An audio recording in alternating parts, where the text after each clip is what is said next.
All right. Hello, everybody. I don't know if anybody's there yet or not. It's hard to tell, but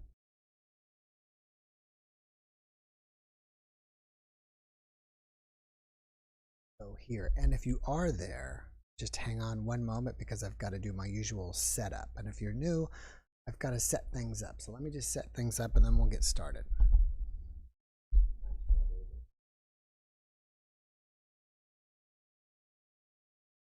First doing is getting the Discord. Okay. Discord.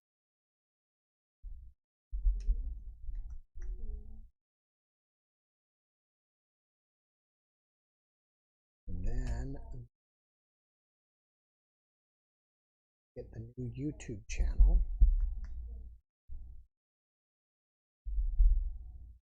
That's going to be the new NDE channel.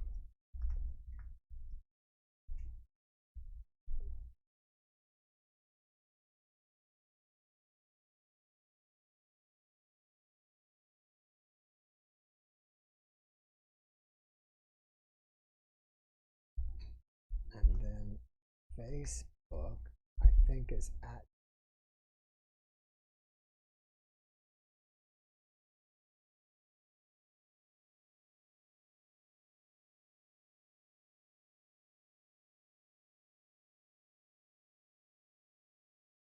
more.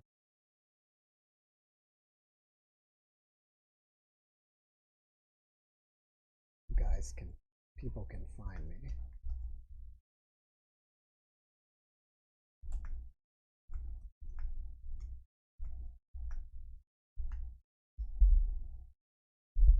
All right, I think that should do it.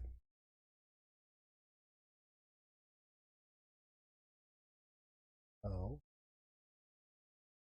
how do I get to live? I think this is going to be it.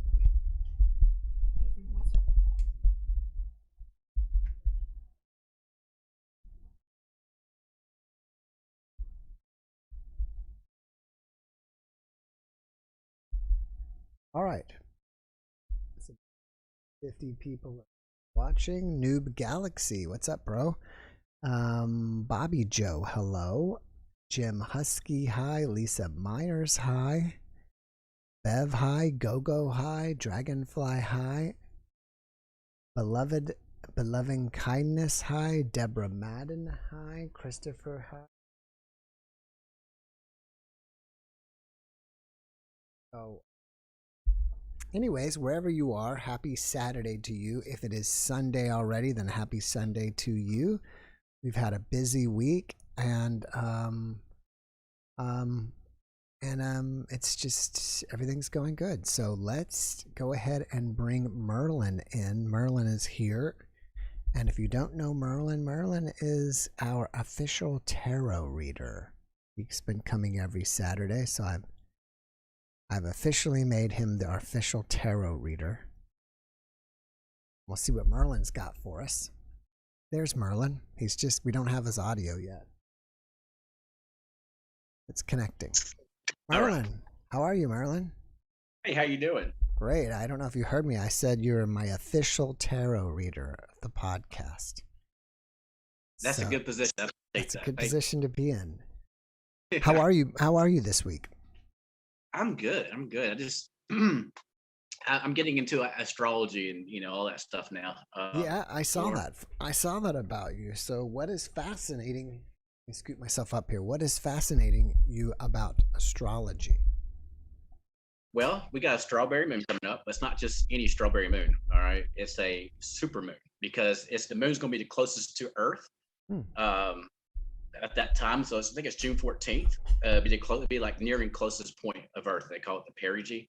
Okay. Yeah, and so it's going to be a super moon. It's going to be very powerful and potent, and the moon's in Sagittarius. Okay, so that's a fire sign, but It's not bad. It's just emotions can be tempered. It could be, but it's also about it's a lot of positive qualities to it. Just because it's a fire sign doesn't mean it's bad. But I'll let the astrologers go into the qualities and stuff like that with the Sagittarius moon. We also on June 24th, the moon will be in a waning crescent between Mars and Venus as Okay. well. Right. Then the next day, Earth will leave the alignment out of the 5 planets. So that's stuff to be keeping up with as well. Very very cool. I was going to say one of the coolest things about having kids is I think it was fifth grade science. You know, I help them study sometimes, and we got to study waxing and waning of the moon and the moon cycles. I don't think I learned that when I was in fifth grade, but and now I can look at the moon and tell you, I can almost tell you what day, what day of the cycle it is. Yeah, yeah. I mean, that's good to know because I mean, if God forbid we had a blackout, we can keep up with certain things based on the moon cycles, the sun cycles, and all that stuff. So it's good to have this knowledge. Hmm. You know. So, Um, do you see yourself moving in the direction of more astrology versus tarot? no, no, no, no, no, no. I like to know as much as possible about everything. Um, I don't want to have one specialty. I want to at least be familiar with a lot of subjects.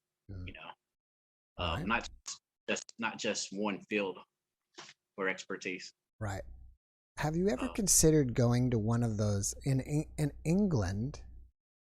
I don't remember what the college is, but I've had one or two of these people that went to like one of those kind of paranormal channeling kind of supernatural colleges, and one of them actually looks like Hogwarts Castle. I don't know if you know what I'm talking yeah, about. I have a pretty good idea. Yeah, they're like, yeah, I know what you're talking about. There's two. That's one of the places I like to go. I like to visit the Theria Society as well. I think that'd be kind of interesting to go to as well. Um, Thank you. It's basically about love. They preach love mainly. So Mm. acceptance of others, and I kinda like that philosophy. I think the world needs a lot more love than what we're getting now. Yeah. Um, and we're getting there though. I think we're getting there where we're going to reach a precipice, a cusp, so to say, of love. We're going into the Aquarius energy now. I feel like so it's good. Did you go to Discord this last weekend? And did you have anybody join you in Discord? Usually, I think people know to direct message me, but I did leave a message that I was doing reading Sunday, but I never got anybody tagging my name or I didn't get anything mentioning um, they wanted a reading. So the offer still stands tomorrow. Mm-hmm. Discord, I'm doing free readings tomorrow as well. It could be audio. I can take pictures and I can go into great detail. I can type out the meaning. I can do it that way. I can do audio and video through Discord All right. as And well. if you guys are new, Discord is kind of like Facebook, but different to me, better.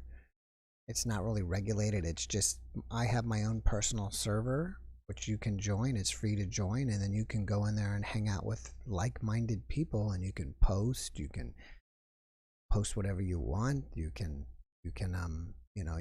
video chat. You can audio chat and do all kinds of stuff. So it's there for you if you want to join. And Merlin's been doing some readings. I know Typo's been doing some stuff there, and I need to stick with it and just allow anybody who wants to do something there, and even my guests who do stuff, if they want to do something there, that they can do something for free. I just try to keep it free for everybody. That's my only thing. Yes, yes. I think that's good. Like I'm not into this for the money, Mm-hmm. but I do offer it out there on my page that if they wish to donate, much obliged. But mainly, I'll do free readings. Doesn't matter. Right, It all it does is it keeps me sharp as I right, can be right. with my intuition. So I benefit that way more so than the money. That's great. Uh, so I like it like that. All right. Well, how do you want to do the readings this time? Last week you did a group reading. Did you enjoy doing a group reading in that Oh, I way? did. I, I did enjoy that. I felt like it was for everyone, all inclusive. Um, but if you like me, if it depends on what you would you like to prefer picking 3 people or would you like I me to like it. say? I like what you did too, because when I just choose 3 people, not everybody gets to participate. Mhm. So Okay. this is your weekly reading, and guys, so what he's gonna do is create 3 piles, 1, 2, and 3, and you will choose whatever you choose pile 1, 2, and 3, and then you can, I guess, choose what your subject is. Would that be the right way to say it? What you want to know or what your subject is? Whatever you feel called to, what resonates with you the most, what calls to you the most out of the Right. three piles. Right. Yeah. Like Okay. whatever you whatever Hmm. question that you want answered. Yeah, yeah. Um, as you see, I'm shuffling real time. I'm gonna pick the first three from the top Mhm. for the piles. From I think it appears like it's on my right side. This is pile one, but it's my left. Y'all's right. So Okay. that's pile one. Pile two. I don't even know what these are. Okay, but pile three. Can y'all see pretty good? I can't hear. Yeah, I think we can see. I mean, you can't Okay, see the move this card back. 100. Yeah, there you go. Perfect. Okay, okay. So I don't even know what these are, but I'm going to pick two more cards for each pile, and then I'll reveal it. So it'll give you time to pick. You can go ahead and pick which one resonates with you guys. Okay. While I get the cards for the rest of them. Well, I gotta reshuffle this pile. Um, yeah, give you time to pick. Okay. Pile one, please. All Pile. right. So if you're just arriving, you can choose pile 1, 2, or 3, and that's your tarot reading. You choose one and have your own Pile two. question ready. Pile two. No. Pile two, please. Pile two. Reveal pile two. Oh wow. I'll just Okay, make a little adjustment. I don't feel comfortable with that one. Okay, come on. Okay. Pile two, please. Thank you. This one for sure. Okay. Pile three. Oh, oh wow. Okay. All right. I got it. All right. Let's do it. You guys ready? All right.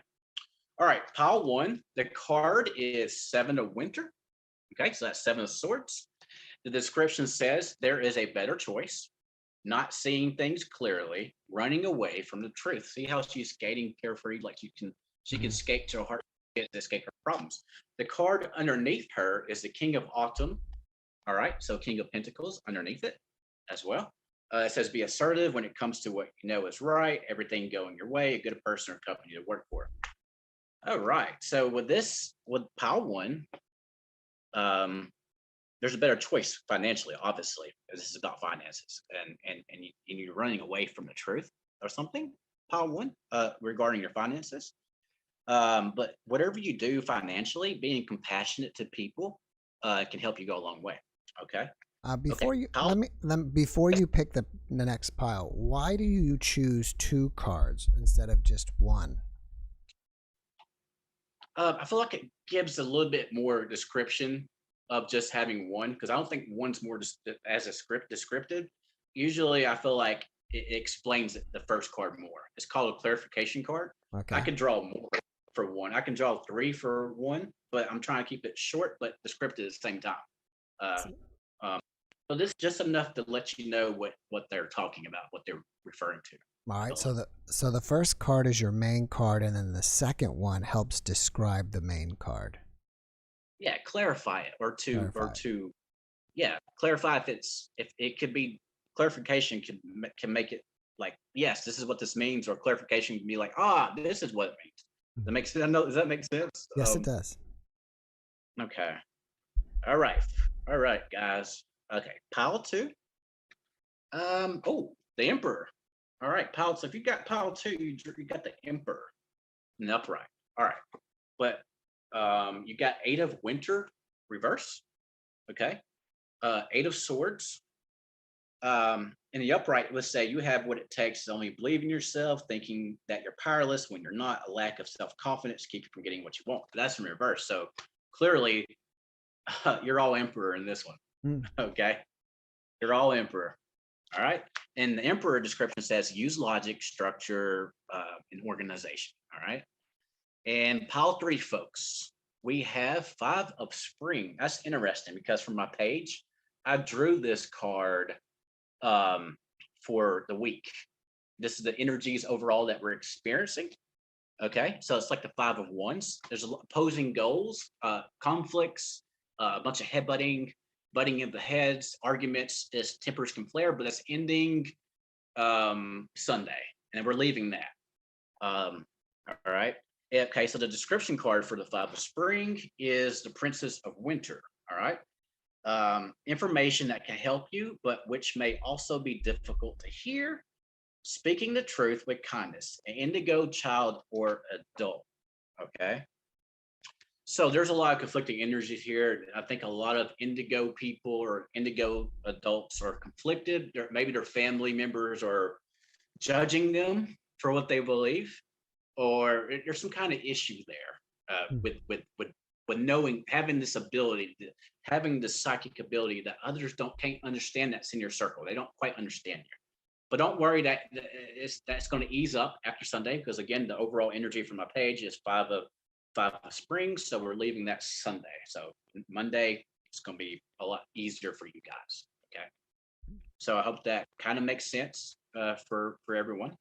All right, Marilyn, thank you so much for giving us that reading.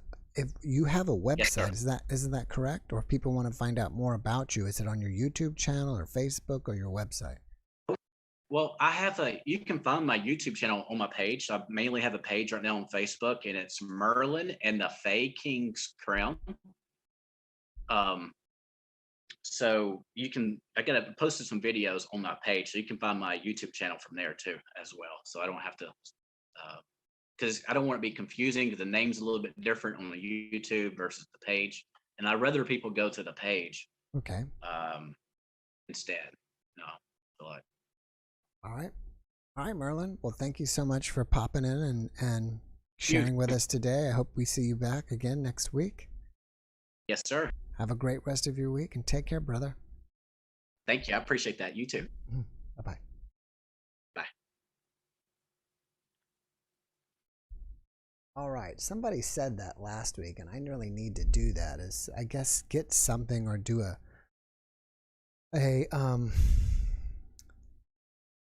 I think you can do it with your keyboard, like a keyboard shortcut. I'd have to set that up though. I don't know how I could do that to set up, but do some kind of setup, or I could just hit button and then the guest leaves to have to kind of scroll through, find the person, hit more, then hit leave, then hit submit. So it'd be much smoother. If someone knows how to do that and you don't mind, reach out to me. All right, so we had a really good week this week. We had some great guests, and I am not trying to promote anybody's guests. I never, if you see it at the end of every video, I put that I'm not promoting anybody's or endorsing. That's the word I like to use. I don't endorse anybody's services or products. We had Rodney on, which had a great sharing. He was a wonderful storyteller and a great sharing about Hugh and his life. And so I went to the Eckankar website myself. Then their website, you could click for some free books. So I ordered them, and within less than a week, I got my free books. So if you guys are interested in more about that, you can get some free books from them too.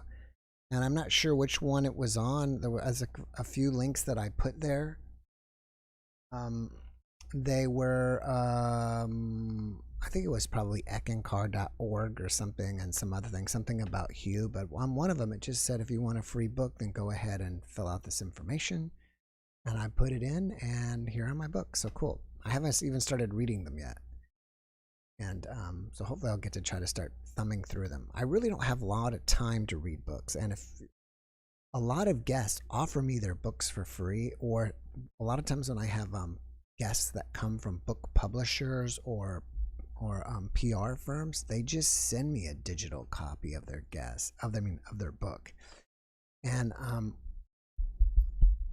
And I like to collect books, autographed books. So I'm really happy to. I mean, I'm happy to get any book, but I kind of try to let the guests know that, look, I'm not going to have time to read your book, because doing this show every day, it's just impossible. I mean, it's almost like we barely have enough time to just get the next one out between editing and doing the show, and as well as talking to guests, and people write to me, and there's just a lot of back end work that you have no idea. And I never really probably expected it would be happening. And that's okay. I'm not complaining. I'm just saying that's the way it is. And that's unfortunately, I just don't even have time to read books. So, anyways, that's there if you want it. I recorded a podcast yesterday, which was interesting, that I'm planning on posting tomorrow. Most of the time, I do my podcasts on Zoom, and every once in a while, I'll get a guest that it just doesn't. We can't get Zoom working. And recently, we did one, and I pulled up Google Hangouts or something like that, and we were able to do that. And yesterday I did one on just Yahoo Messenger, just with the Messenger, and you know, you can video chat with somebody on Yahoo, because I just, you know, it's, the show must go on, as they say. So I did it, and the guest looks all right, and I look okay. It was just different because in Zoom, as you see me here, we're side by side, but Yahoo Messenger, the guest was really big and I was really tall, and we had to blow me up. So it may not be as clear as usual, but at least the audio is there. So that's tomorrow. And she's a fascinating person because she had a severe brain injury, and then she was in a coma, and she had her NDE in a coma. And she talks about it. She came back as a completely different person, and like she ended up even getting divorced. She's just totally different.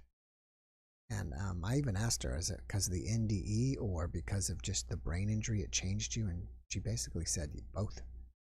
So I hope you will enjoy that one. I recorded 2 podcasts today. Another one was of a woman that does, that helps people with their suffering in life. And from what I understood, most of our suffering comes from our past lives, many past lives, that we're tangled up in our past lives, and it's coming through to this life, which is pretty interesting. And for example, let's say if you decided you were maybe a priest in some past life, and you took a vow of poverty. And as we talk sometimes with guests, when we transition to the next life, we're still, you know, nothing really changes. We're still who we are. We just transition to a new dimension. So nothing has changed. And imagine that nothing changing over and over again. So from 3 or 4 past lives, you still have in your subconscious that you took this vow of poverty, and you're still living that way subconsciously, even though you don't really remember it in this life. So I thought that was pretty fascinating. So I recorded that one this morning, and I recorded another NDE this morning as well. And so those are the next 2 days you will, actually I guess the next 3 days you will see. That's Monday, Tuesday, and Wednesday coming up. Now we got 164 people here, so there should be at least about 2 people in here. And what makes this live stream fun is if when guests come and share, because I'm not sure how long you guys want to sit and listen to me talk for 2 hours. So hopefully some of you guys that are on the fence will jump off the fence and jump into the podcast. And while we're waiting for those people, I'll see what else is coming up this week. Let's see. If there's anybody that sticks out. I did, by the way, finally book the woman from E.T., Dee Wallace, the actress, channeler, and I booked her for, I think it's in July. Let's see here. I thought it was. Yes, in the middle of July I'll have her, so that's pretty cool. On Monday I'll be recording with the 2 gentlemen that have a documentary on Bigfoot. I scheduled this a long time ago, but I saw the trailer for the documentary and it looked really compelling. So I hope you guys will enjoy that podcast. Let's see. EE on Tuesday and EE on Thursday. Sure what Saturday. That is about either. I've been putting notes next to my in my calendar now, so I can try to like be a little better at scheduling. And I'm not as good as I should be because I have some people's names in there. I don't have any notes, so I gotta get better on that. Um, all right, so let's see what else is the next thing we want to talk about here while we're.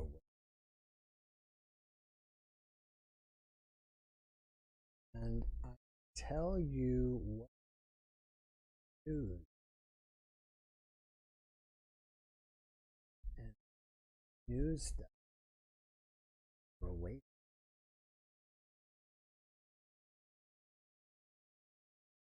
News articles. There's a news article out that says that they have now created living skin for robots, and it's the thickness of pretty amazing. It's about the thickness of the top two layers of skin, so it's 0.06 inches. So that's amazing that now they're going to get robots even closer to being like humans or androids. And they make the skin out. Says that they are blurring the line between human and machine, and now their scientists are taking the next step, developing human skin like for robots. And they've shown that living tissue can be used as a coating material for robots. And this is from Shoji Takeuchi, an engineer at the University of Tokyo. And so they to craft the skin, the team submerged a robotic finger in a cylinder filled with a solution of collagen and fibroblasts, the two main components that make up skin and the human body's largest, which is the human body's largest organ. And using living cells also endows robots with the biological functions of skin, such as the ability to self-repair and repel water. So I don't know if you guys have seen the movie Blade Runner and or Blade Runner 2, but it sounds like we're slowly getting towards Blade Runner. And I can only imagine that within 100 years from now, they'll probably have robots that look completely human. It's just going to be amazing. Between that robots and probably AI, I don't know exactly where we are on AI at the moment, but maybe by 100 years from now, it may be like, wow, I mean, we may have an AI where we're just,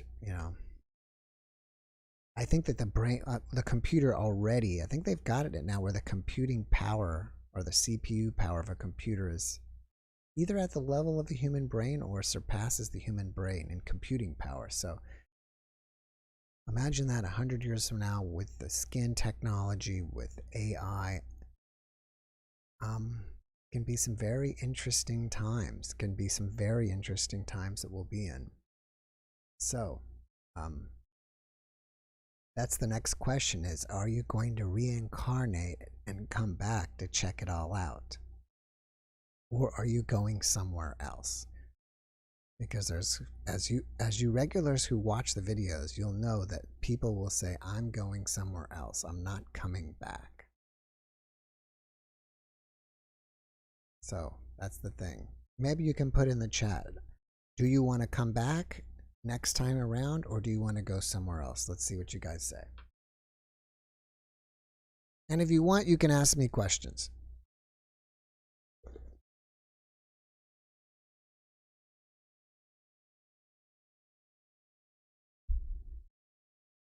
Let's see. I have a no. I have reincarnate as a robot. That's a good one.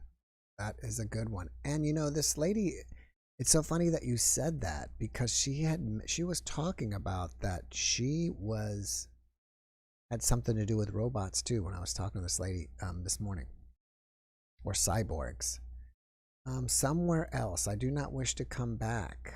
I hope I'm on another planet. So the way the world's going, I don't want to come back. Not coming back. Somewhere else. Definitely going somewhere else. Somewhere else.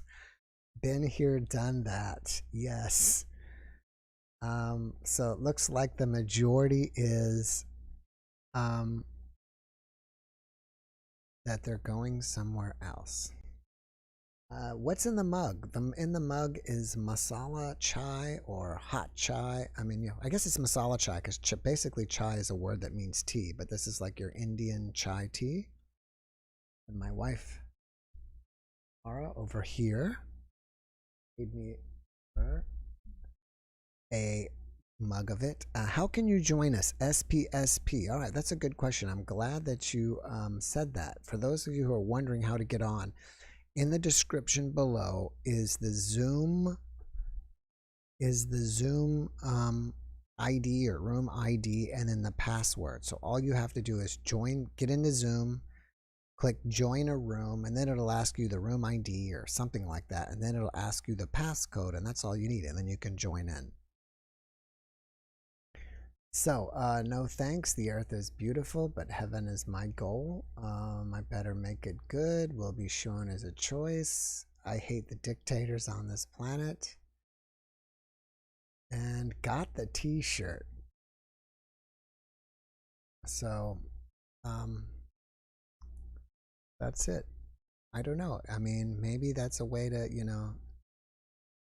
you'll see a little bit of something. I don't, is it a trap in a way? Is that we see something else that we want to experience and then we decide, oh, wow, that looks really cool. I guess I got to go back.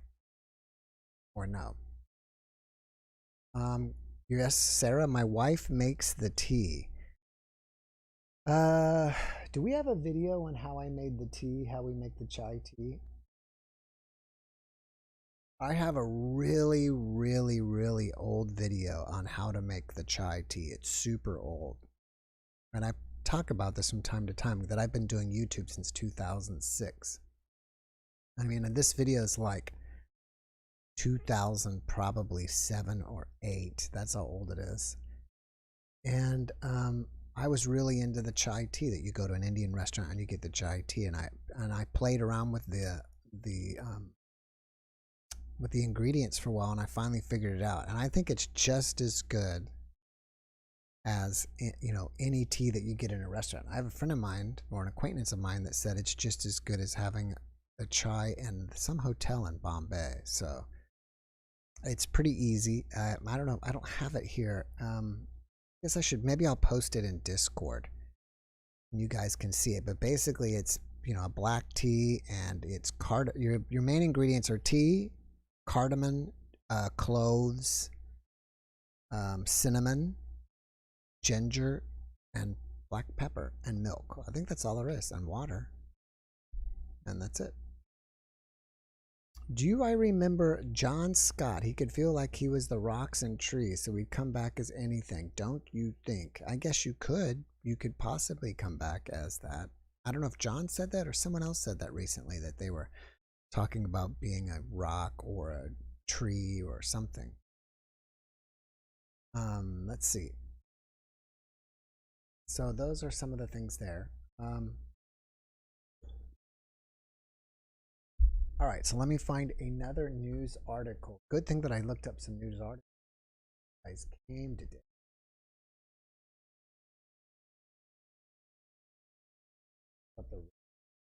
Here's an interesting.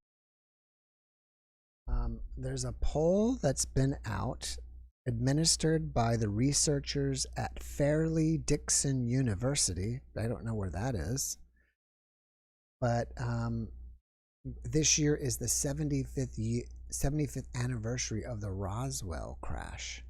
And so they did this poll, and the poll finds that 1/3 of Americans think that a ship actually crashed at Roswell. Probably all my audience here is going to say yes, but 1/3 of us appear to be believing in it. All right, so we've got our second person here, Trisha Sandke. Let's admit her. See what's up. And I wish I was going. I've been to Roswell many times, and if you ever get a chance, Roswell is a really fun place to go to. Quiet now. And if you get a chance, I would love to go on July 4th. They have the Roswell Festival, UFO Festival. I've never made it, but I'd like to make it. Trisha, are you there? Yes. I can hear you and I see blackness. Are you in the black void? I have no idea. Let me see here. We're all in the void together. It's not completely black though. There's still a little bit of light. Do you have your webcam covered? Oh, she's gone. Oh, maybe I do. Wait. Okay, hold on a second. Maybe you just had like a cover over it. Let me, there you are. You're coming back. Okay, there here you I are. am. All right. Yeah, I had it covered up. That's okay. So are you worried that people may be spying on you through your webcam? No, actually, I had the ring light. I just stuck on there and I had it right over the camera. So I'm an idiot. I put my ring light right over it. Oh no, you're not an idiot. I thought that I saw, and it was even as in mainstream news like Fox News that supposedly people can, if they hack your computer, they can watch you through your own webcam. I've heard that. Yeah. Yeah, I have some friends that are really big into conspiracies, and I have researched a lot of conspiracies. When you were talking about robots and so forth, it made me think I should get on here because I wrote a novella that I have on Amazon, and it's about a contractor working for the government, and I put a character in there that's a robot, but is also a vampire. Ooh, and neat. It sounded just like what you were talking about, because in my novella it's seeded with muscle cells and it's like a skin, and so it was kind of similar, and I thought, heck, I'll get on here and I'll just, and when I've been watching you for a while, and I love all your podcasts, and some of it actually gave me plot ideas. So I got to say thank you for that, because I have a plot point in my novella that has to do with remote viewing, and it's like there's so many things that just kind of spark my creativity and my imagination when I look into science fiction. And I've had a lot of synchronicities I could talk about, but a lot of it I just want to come on and say, I get a lot of plot points watching your videos, and I have a lot of when I was writing my novella, I was working actually for the government. So the character, it's a little similar to me, because when I was working as a contractor, my husband's laughing. My husband's a warrant officer in the Army. Cool. And so we've been, I've been an Army wife for like 15 years. And so, you pick up little things here and there that people talk about with aliens and so forth. And it's funny because I've met more conspiracy people actually working for the government than not working for the government. And so I wrote that novella, and I thought I'd come on here. It's called The Light in the Cave, and it's Trisha Sankey. My last name's Sankey. Just want to give it a little plug. Sure. But I really do. Do you have a website? Do you have a website too? You're welcome to plug it. Yeah, Trisha Sankey, TRICIASANKEY.com. Okay. We'll take you there. Yeah, and I write poetry on Twitter, and I just write philosophical poetry, and that's at Trisha Sankey. Oh, that's awesome. But I'm glad you mentioned that, and I forgot to tell everybody that I linked these news articles that I've been speaking about today. It's on my JeffMara Facebook page, JeffMara Podcast, and I believe I put a link. Yeah, there's a link to that in the description below. So if you want to go there and then go find those articles, they're there. Yeah. I think that's a great idea about a vampire robot. And it's actually, it's got metaphysical messages in it. A lot of it, I do kind of throw in a little bit of law of attraction in it. It's a short novella. Actually, it was off a short story that I actually won. I got honorable mention in the Ron L. Hubbard Writers of the Future contest. Oh, wow. And then I was also a quarterfinalist in the Screencraft contest. Wow, that's interesting. And so right now, I'm trying to get it made into a screenplay. I have it in a contest to be made into a screenplay.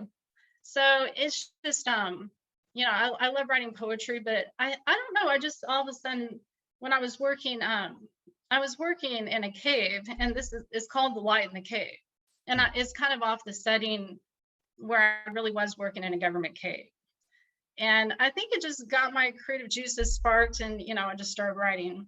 Okay, now you don't have to answer this, but are you a Scientologist?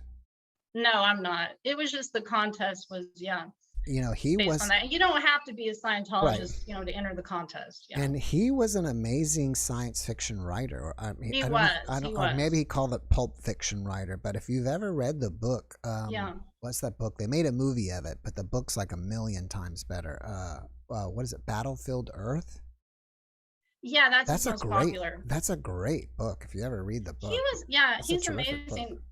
Yeah, and it is, you know, it's a contest that's free to enter, and so Mhm. I was like, heck, I'll go ahead and send it in, and I did. So, That's yeah, great. it's great to, you know, if you're a new author. That's Yeah. fantastic. So the real question is, how many aliens have your husband seen? Can you tell us? He hasn't seen any aliens.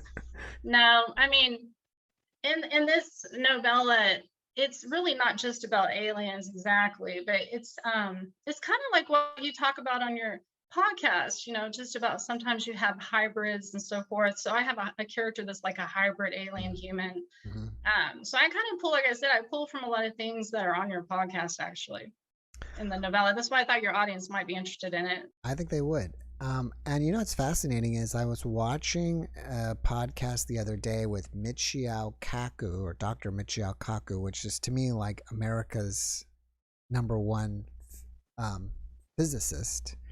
And I think Yeah. he's now, and he was talking about what's so amazing now about the UFOs is that they are now recording them or seeing them on multiple different types of modalities. It's not only just seeing it with your eyes, they're catching it on radar, they're catching it on from space. So with all these different things that they're actually sighting them with, it's hard to write them off as just being swamp gas anymore. They're really verifiable now. They're not saying what they are, but they're at least saying that yes, they're verifiable, that something's there. Yeah, I agree. And I mean, I used to be, you know, I would always laugh when people talk about aliens, but I mean, there's a lot of strange things that just cannot be explained, and we can't just write it off.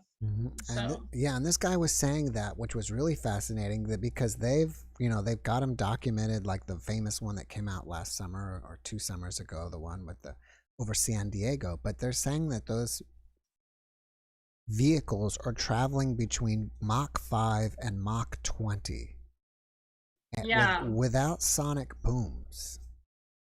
Which, if you've ever, I used to yeah, live in the desert, and when you hear a sonic boom, because I used to test flight airplanes, it is really, really loud, like louder than thunder, the boom. So, what's yeah, amazing is that those, whatever they are, can go that speed without creating sonic booms. And he said that yeah. if it's I travel, think it has to be something that is interdimensional, yeah, and because to me, I mean, I have studied the double slit experiment, where you know, when you direct your consciousness onto the light, the wave particles, it will solidify. And it's almost like your consciousness can manipulate being solid or a wave function. So mhm. I'm thinking sometimes when they come into view and people see them at that point, it's not the wave function. But when they're moving, you know, so fast, it seems like it's just interdimensional. I guess, you know, they're manipulating consciousness at some degree, I think. Maybe And that's yes. why, you know, some people think the crafts actually are powered by consciousness. Mhm. So I mean, it would kind of make sense if you think about it in quantum physics. Well, You one know. thing he also mentioned is that if they're traveling at that speed, Mach 5 to Mach 20, that speed would probably crush our bones. So that's either got to, Yeah. if there's a being inside, they've got to be in some kind of bubble that doesn't affect them, or they're just drones, space drones, checking Yeah, out the it's fun planet. to imagine. I mean, I do put some quantum physics in my Mhm. novella, and it's really just a romantic novella as well. But yeah, I have Splendid. studied quantum physics, so All right. Well, yeah. it sounds great. Again, let me see. It's Trisha Sankey. You can probably go to trishasankey.com Trisha and Sankey. Sankey, excuse me. Yeah, And your book is called what again? the light in the cave. The Lion in the Cave? No, no, the Oh, the light light. in the Okay. Okay, cave. The Light in the Cave. So if you guys want to check it out, there you go. All right, thank you. Thanks for coming on and sharing. I've got to run. I've got 3 people waiting. All right, I love your show. Oh, thank you. Take care. All right, bye bye. Bye-bye.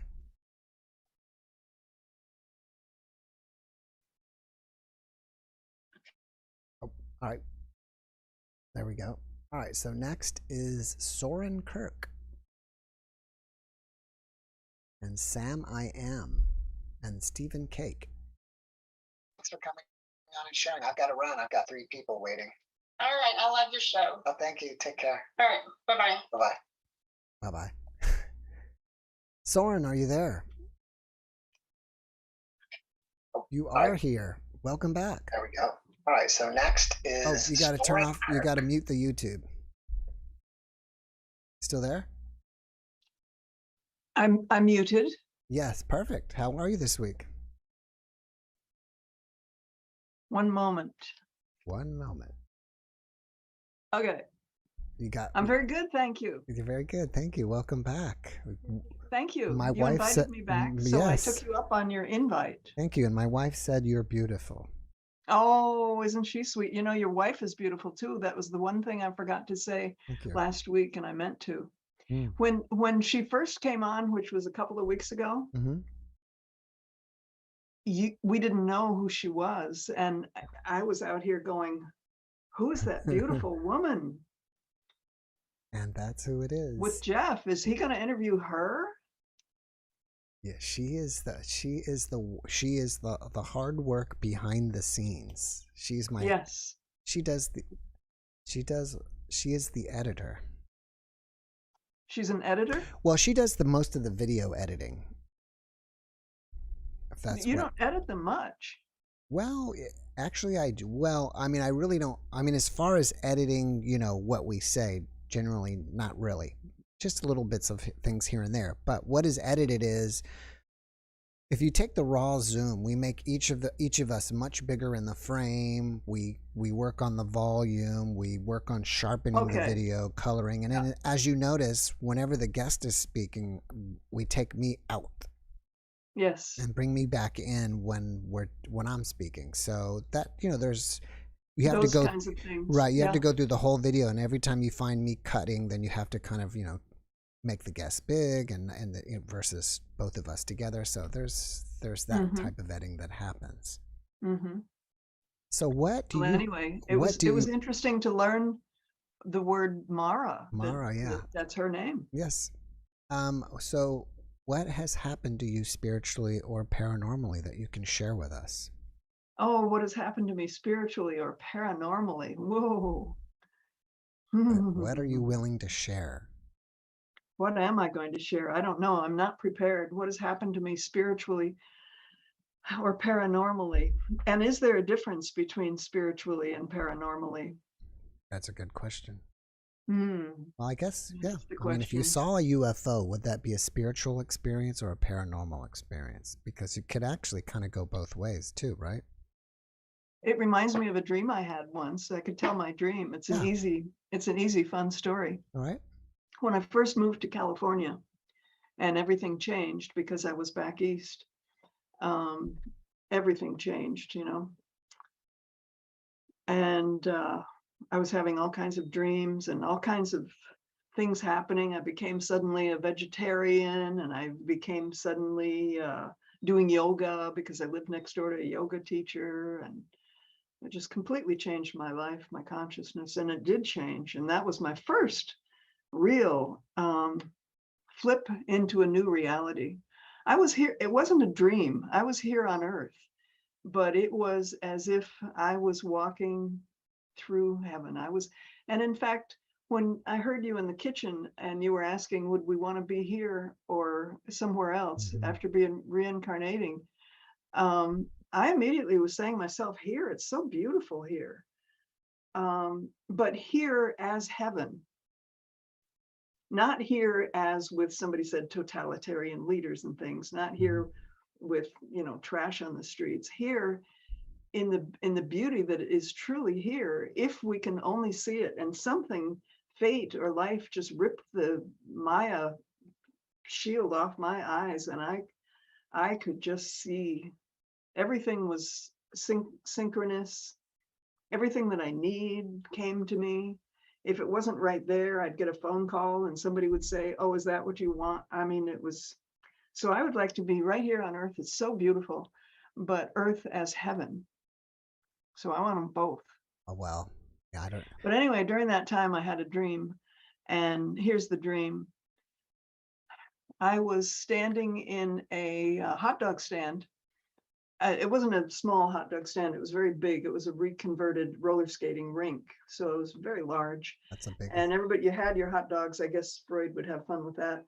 And you stood, there were no chairs, there were no stools. You stood at a table, where you could put your elbows on it and eat your hot dog. And I was by myself, of course, I always am.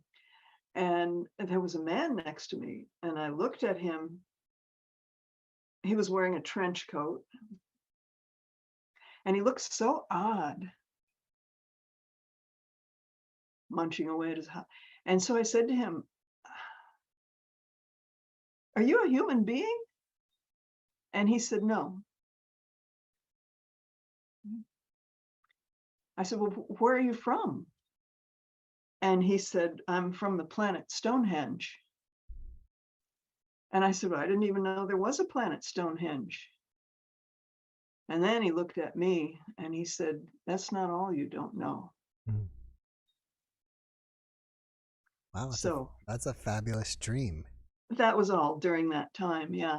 But then later I had a regular life after the world resumed to be normal, quote unquote normal, and I never lost track of the world as heaven. And it gave me complete faith, because as any spiritual experience does, nobody can tell you that you didn't have that experience. And was it, you always ask, is it realer than real? Yeah.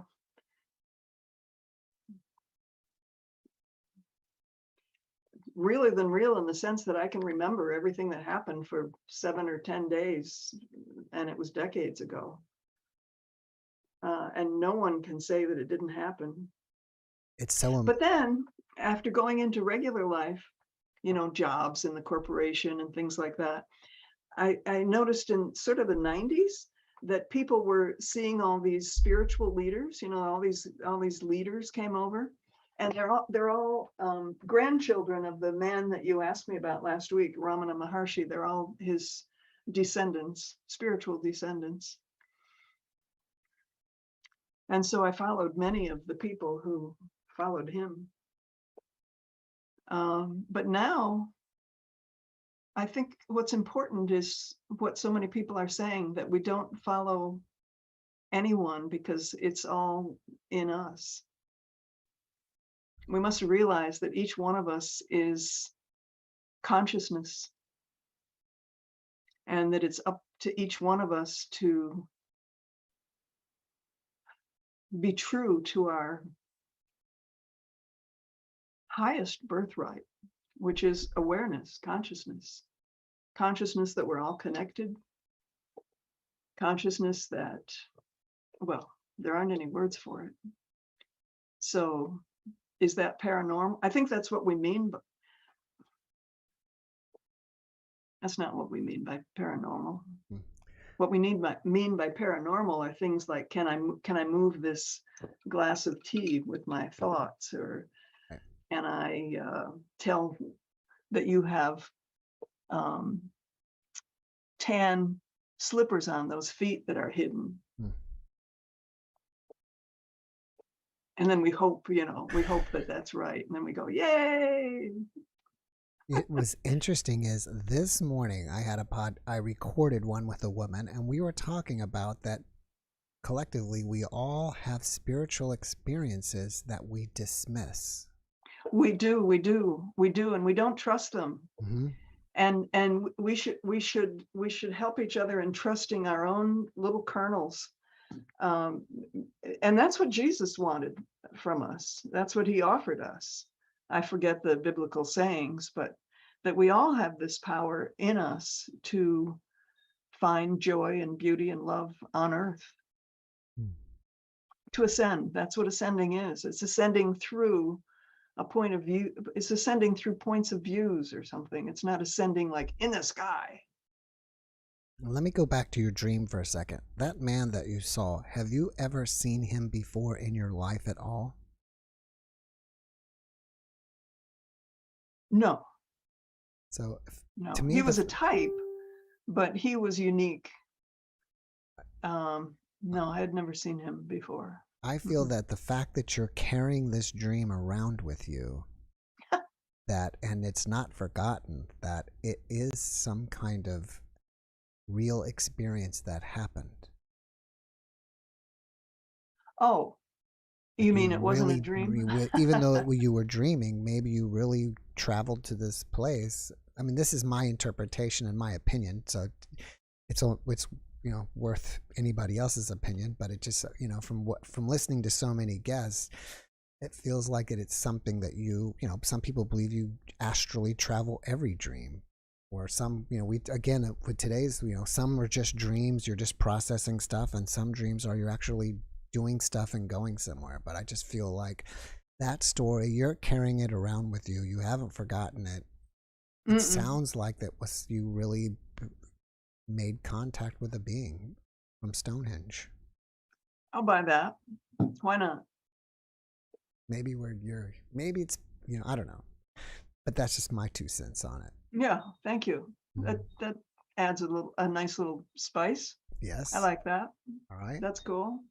so And so where are you right now on your spiritual journey in life?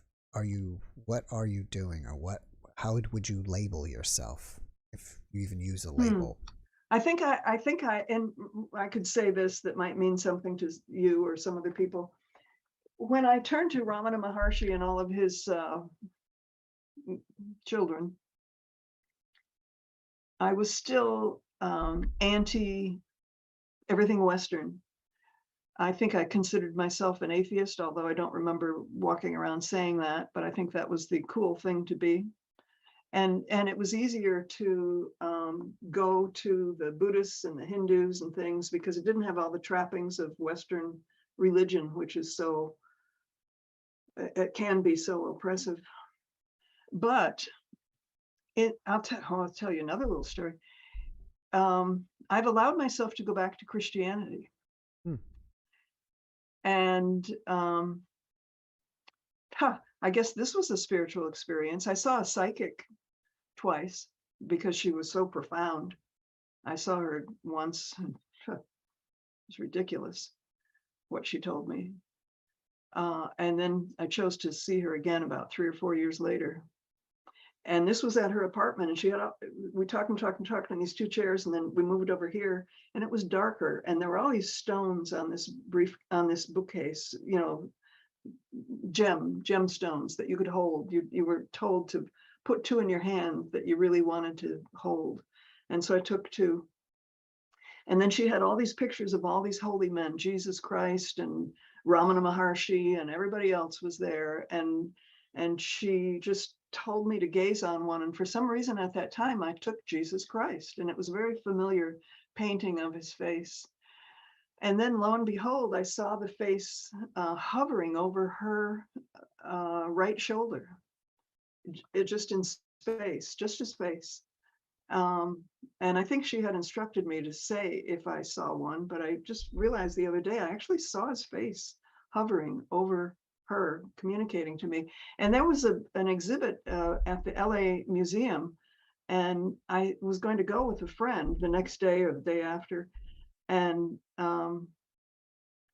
I said, I'm into Jesus. I want to see pictures of Jesus, and we can go in those back rooms because they always have those religious things, and I usually avoid them, but I want to go in because I want to find a picture. I wrote it on a piece of paper on my counter. I said, I want to see a picture of Jesus happy. And I went in there, and there aren't any pictures of Jesus happy, except when he was a baby. Then he was very happy in his mother's arms. And so we come back, I part from my friend, I come back home, I see the piece of paper on my counter that says, I want to see a picture of Jesus happy. And I had a revelation, and it was, Jesus wants you to be happy. Interesting. Thank you for sharing So that. I have accepted Christianity and Jesus back, maybe just because it's easy, but I like it because it's easy. We like to have a God that we can talk to. And with the ancient Eastern beautiful traditions, we're not really left with somebody to talk to. There's something so profoundly warm about allowing yourself a God that is a creature, but not. Right. So that's where I am. Yeah. I'm happy with God. I'm happy with God now. I'm happy. And I couldn't even say the word Jesus for decades because it seemed so Jesus-y. Right. And now I can. And I'm happy with that. I like Jesus. Jesus is just all right with me. That's cool. Well, Soren, thank you for coming and sharing with us. I hope you come back and share with us again. I appreciate you. And I have to run to the next person. I've got people Thank waiting. you. But thank you so much. And take care and have a great week. Bye, Mara. Bye, Jeff. Bye-bye.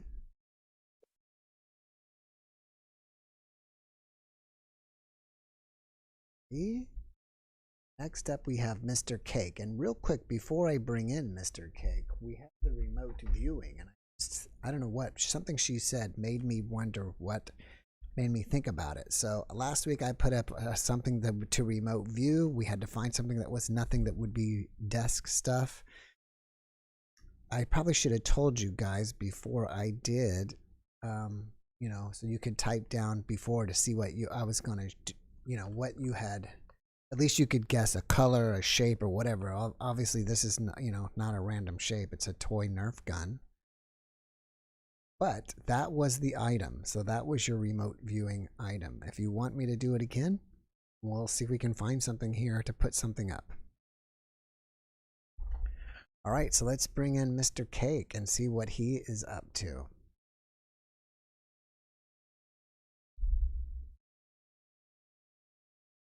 And see how he's going. And we got 260 people here. That's awesome. So we should have at least 2 more people waiting for me to get in.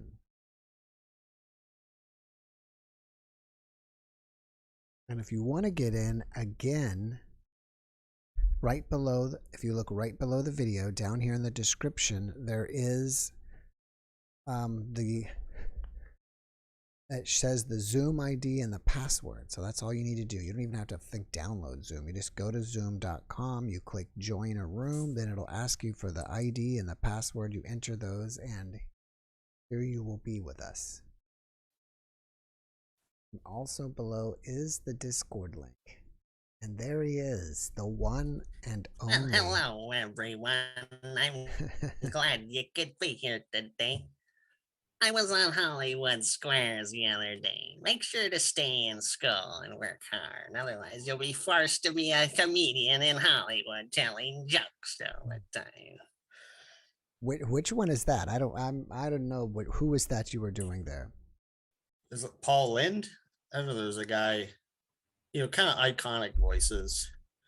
I saw that people were talking about, are they coming back with reincarnation? You know, Trump, they asked Trump, are you coming back? He said, I'm coming back big. We're going to come back.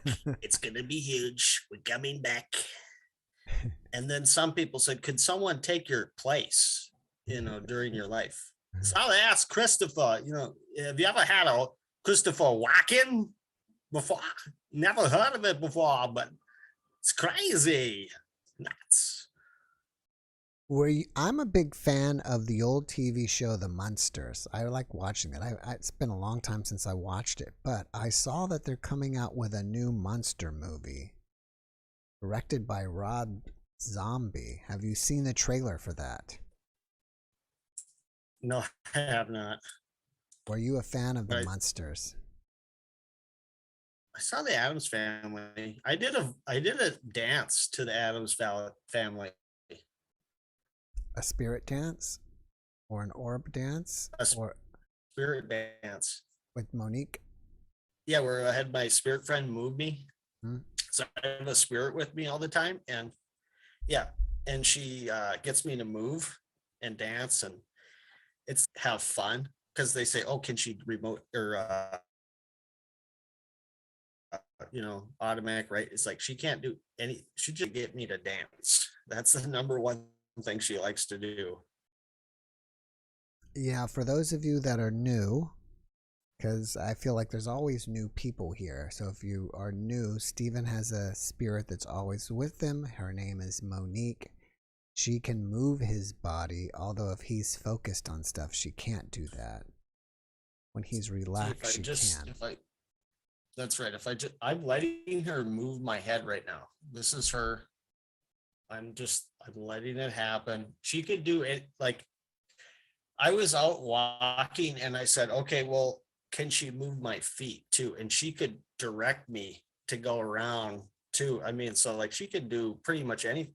One thing she could do is it's like an inner ear thing where she can make me feel like I'm moving too. If I'm sitting still, she can make me feel like, oh, we're moving, but we're not moving. So she can do that. If you put a pencil in your hand, can she move your hand and at least draw shapes and stuff? Yeah, she can. That's the thing. She'll do, shapes, but it's nothing, nothing interesting. The dancing's, a lot more fun, I think. So. That would be, it would be pretty cool if you could at least have a shape for a yes and a shape for a no. So you could get. She doesn't do that. She doesn't do that. She's non-committal. I don't think she does that. She does. This is how I think it works like this is we're not supposed to get like all the answers, but we can get messages that, they're okay over there. I guess. So I believe she went back to her family. Maybe it's like the prime directive. directive. I believe she went back. Of Star Trek, where they, you can't help another civilization. She can let you know she's there, but she can't give you any answers. I think it's like that. That's another thing. I think movies are revealing truth to us. Right. So in Beetlejuice, people that died by suicide have to come back and help people. And here's another. I thought of this one in Indiana Jones at the end with the Last Crusade. This woman's reaching for the Holy Grail. And he says, let it go. She falls. So that's like Jesus is saying, to give up your life and find it. And then when he's holding on to his father's like the heavenly father. It's like earthly gains. And then the heavenly saying, let it go, son. Let it go. We named the dog Indiana. What are you doing there? So from what I gather from your comments, I'm assuming you're a Christian. Is that true? So it's like more advanced people call themselves followers of Christ because Christianity is loaded with like lots of stuff that, it's like, I'm not going to read the Old Testament. They're like, oh, this bad thing. I'm like, I don't care. I'm focused on one person. That's Jesus. And people have to align themselves with him. So any other teaching has to be aligned with him. Have you ever heard of the book Living a Year Biblically? I don't think so. I think that's the title. It's something like that. A guy went through the Bible, the Old Testament and the New Testament, and wrote down all the rules for living. And I don't know how many there are, 200 or something. So he decided to live like 9 months exactly with all the rules that are in the Old Testament, and then the last 3 months of what was available in the New Testament. And from what I understand, he said some of it was impossible and some of it is possible and actually was really good. That's one book I'd like to sit God's down not and read. demanding. The only thing God wants is people to be nice to each other. I mean, that's really all he's asking for. Just, he said, love your neighbor, love your, I say you got to love yourself too, because you don't get a vacation from yourself. So Right. There was a time and we get brainwashed a lot. So at one point I believed that I deserved bad things. So I literally just, hit myself as hard as I could like that until I just couldn't move. This was after my life was destroyed. I know people think I'm this happy guy, but my life, I've been through hell. I've been through hell.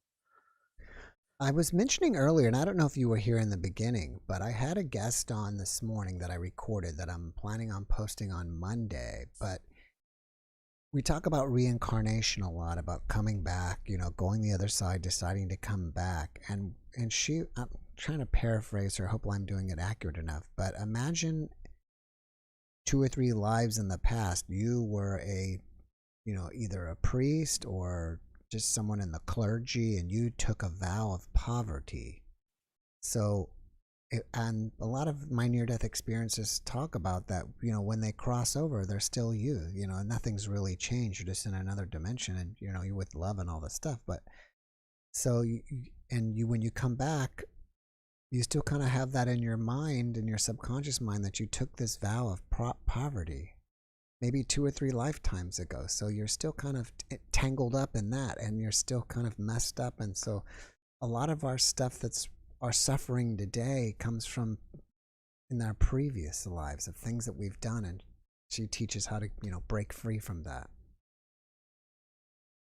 Yeah, like, so I think a lot of phobias or fears can come from past lives, because like people have a lot of irrational fears of like bridges and Right. Even like the guest we had on the other day, Rodney, that he was afraid of water and or angry at water because his last life, I he think died. He that fell off a must have boat and been drowned. really messed up. Because I think something really bad happened to me in some past life, because like if I even think about anything bad, I just like curl up and I'm in a fetal position. Oh, like, so I have to, like, I can't, like, let's just say things that should be inside of your body. I don't want to look at it, all that stuff. Well, we need to get the doc from Back the Future. Marty, I'm not a real doctor. Invented the time machine for scientific purposes only, Marty. And also you can use it to go back in time and pay the parking meter in case you get a ticket. That way you don't have to pay the extra dollar, Marty. I was on your YouTube channel recently, and I was looking at, you have some I was watching your Beatles video and some of your other videos on your impressions on why the Beatles broke up. That video is there if anybody wants to know. I recorded that a long time ago, and I saw it and I said, that's good enough. Because it's like, I kind of have like a perfectionist of like most of what I record does not get on YouTube, but I'm like, that's good enough. What? Because I was looking at the ceiling the whole time, When you're doing your dance videos, let me ask you this. When you are doing your dance videos, are those just happening in real time, or have you already choreographed those before you actually real time? I them? give it one shot. I give it one take. That's and pretty I just amazing. hope it works out. I go, I just hope this works. I say a prayer, like, just make it work. Wow, that's pretty amazing, because they're so well done. I figured you actually choreographed it and practiced it. Well, I've watched a lot of dancing videos, so it's not like if you watch the first dancing video, it's really simple, and then the second one's a little bit more complex, and then I said, well, I should just do like a theme, like, and then I said, like kind of put some gimmicks in there, and like the last one I did, I had like a little thing of baby powder, and I thought it'd be funny to. And like, I didn't know if it would work or not, and it didn't work. I tried to throw it, nothing happened. So I just picked it up and kicked it, and it just happened to align with the song. So it was funny. I thought it was. Yeah, I saw that. I was wondering, now I have the backstory. What's going on? All right, so if you hoping it worked. If you guys want to see these videos that we're talking about, you can go to his YouTube channel. I think it's just called Stephen Cake, right? It's just after your name. Yeah, I'll link it in the chat. All right, you guys can link it there. And all right, Stephen, well, I appreciate you coming by, bud. Hope to see you next week. Well, thanks for having me on. You got to do what you got to do, man. Did you go to the Jubilee? Did you go to the Jubilee this year, Paul? The Queen's Jubilee. Of course, we're always, hanging out. We're in the 80s, but we feel like we're in the 60s, we still love me when I'm 64. We don't, we still love me when I'm 94, when I'm decrepit and old, we can't play the drums anymore. All right, bud. You take care. Thanks, Jeff. Thanks, everyone. God bless. All right, God bless you. All right, so that was Mr. Cake.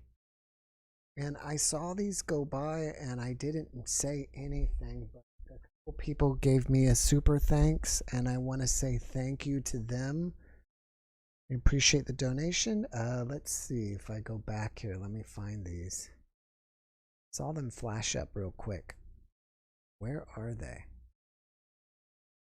Going back through here. I thought that YouTube kind of pops them up here somewhere. And I don't know why I don't see it. Maybe I went through. But anyways, if you gave me a super thank you very much. I really appreciate it. And I was chatting with the guests, so I didn't get to see who, if anybody even got close to the remote viewing object. So if you want it, and I don't know if you guys wanted another or not.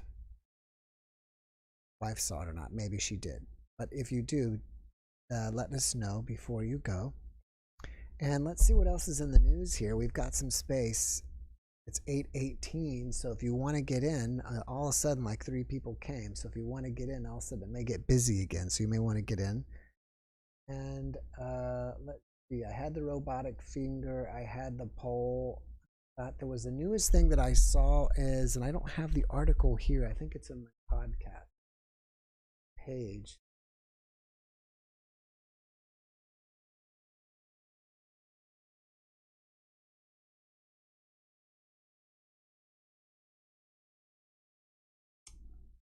Anyways, the other news article I posted was about that NASA has joined the search. Here it is. Another one is NASA launches its own investigation into UFOs. So, according to the article, the U.S. Space Agency has thrown its hat into the ring with a new effort to investigate unidentified aerial phenomena. So that's the new name for them, UAPs. What's interesting is that they have a limited budget of $100,000. So what can they do with $100,000 with this research? I mean, that may just pay like one guy's salary for the year is what I'm guessing, but I don't know. But, you know, the fact that they're actually joining is, I think that's a positive, something in the positive direction that we're going. And again, that is on the podcast page. So that is there if you want to see it. That's again on Facebook. Guys, where are you?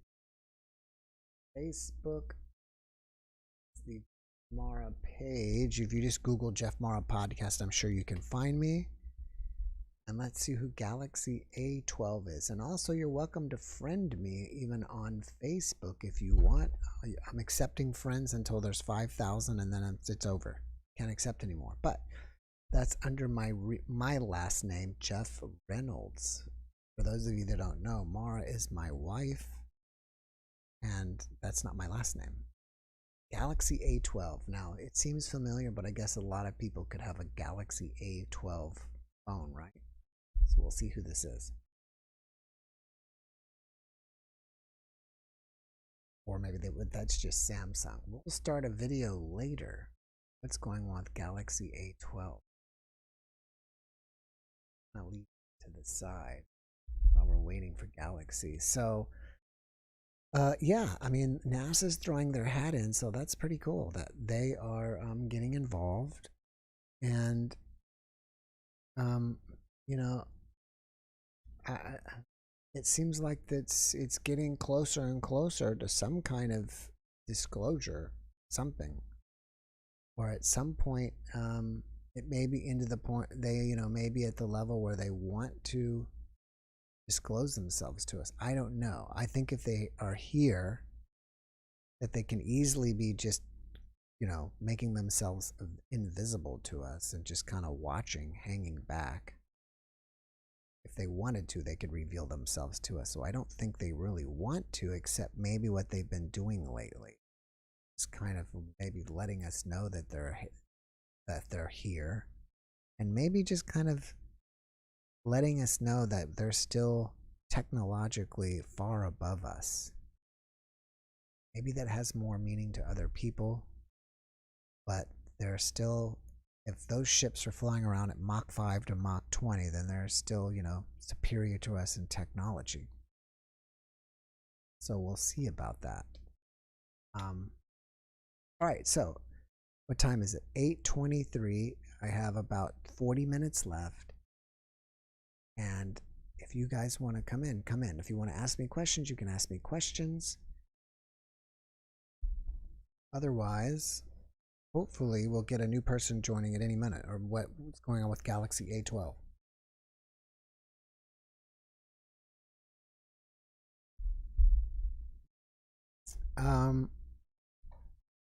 I don't trust NASA anymore. They won't tell us anything. So that's what Christine says. They're a million of years more advanced than we are. That's very possible. And that's a great point that he brought up, is that the universe, I believe, is around 12 billion years old. So if one civilization just happens to be a million years older than us, in cosmological time, a million years is still, I wouldn't say it's a blink of an eye, but it's pretty quick compared to 12 billion. So although it's really not that much time cosmologically, technology, that's far, far, far ahead of us. So they could easily, you know, easily just, they could, you know, fly right by us and think not much about us. Galaxy A12, what I'm going to do is put you back into the waiting room. I didn't kick you out. I put you back into the waiting room. I'm going to admit Tara, or Tara. We'll see how she pronounces it.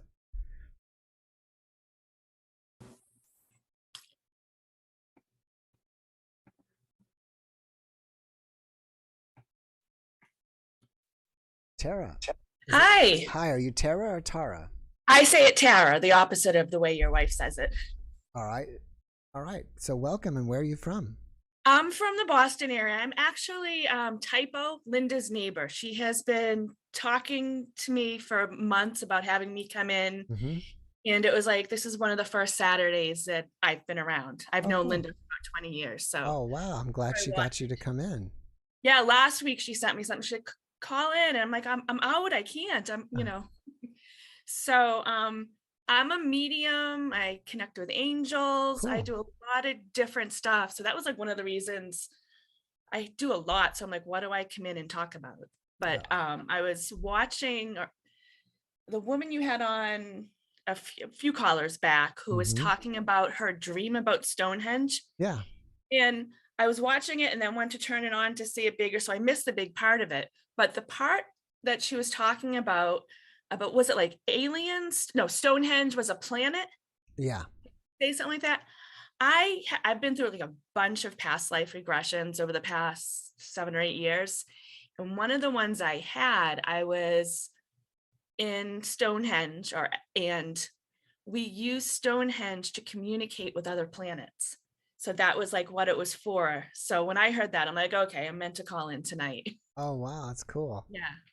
That's so interesting. Yeah. I mean, that was the only thing. I mean, yeah, maybe maybe that's what the guy was trying to say, that, you know, use Stonehenge like you have, or interesting that they used the word Stonehenge for another planet. Yeah, it was interesting, but that was in the past life regression that I had. Stonehenge was used to communicate with other planets. So it was like, yeah. So I thought that was really interesting that she brought that up tonight in her dream. Yeah. Do you have a timeline of when that past life regression happened? Maybe around 1200. I can't remember. It was around there. It wasn't an exact time, but I think that was where I was in time, or when I had it in this life. Well, whenever you were communicating with other planets. Yeah, I think that life was 1,000 years ago or so. Yeah, I think I can't be exact, but I think that was around the time that it was. Cool. So how did you become a medium? It's funny, or I would say weird. I was actually born into death, which sounds crazy. My uncle, my father's brother, died of cystic fibrosis, and I was born 9 months later. So I found out, years later, I was conceived after the funeral and stuff. So I always understood death, and I used to go to the cemetery with my grandmother. We always watered everyone's flowers, and it was something I thought was normal, and I always saw people there. And then as I got older, anytime I'd been to the cemetery, there were never people there. So I think the people I was seeing were on the other side. But I closed it off. I had dreams and stuff of death. And then 2010, my best friend died of cancer.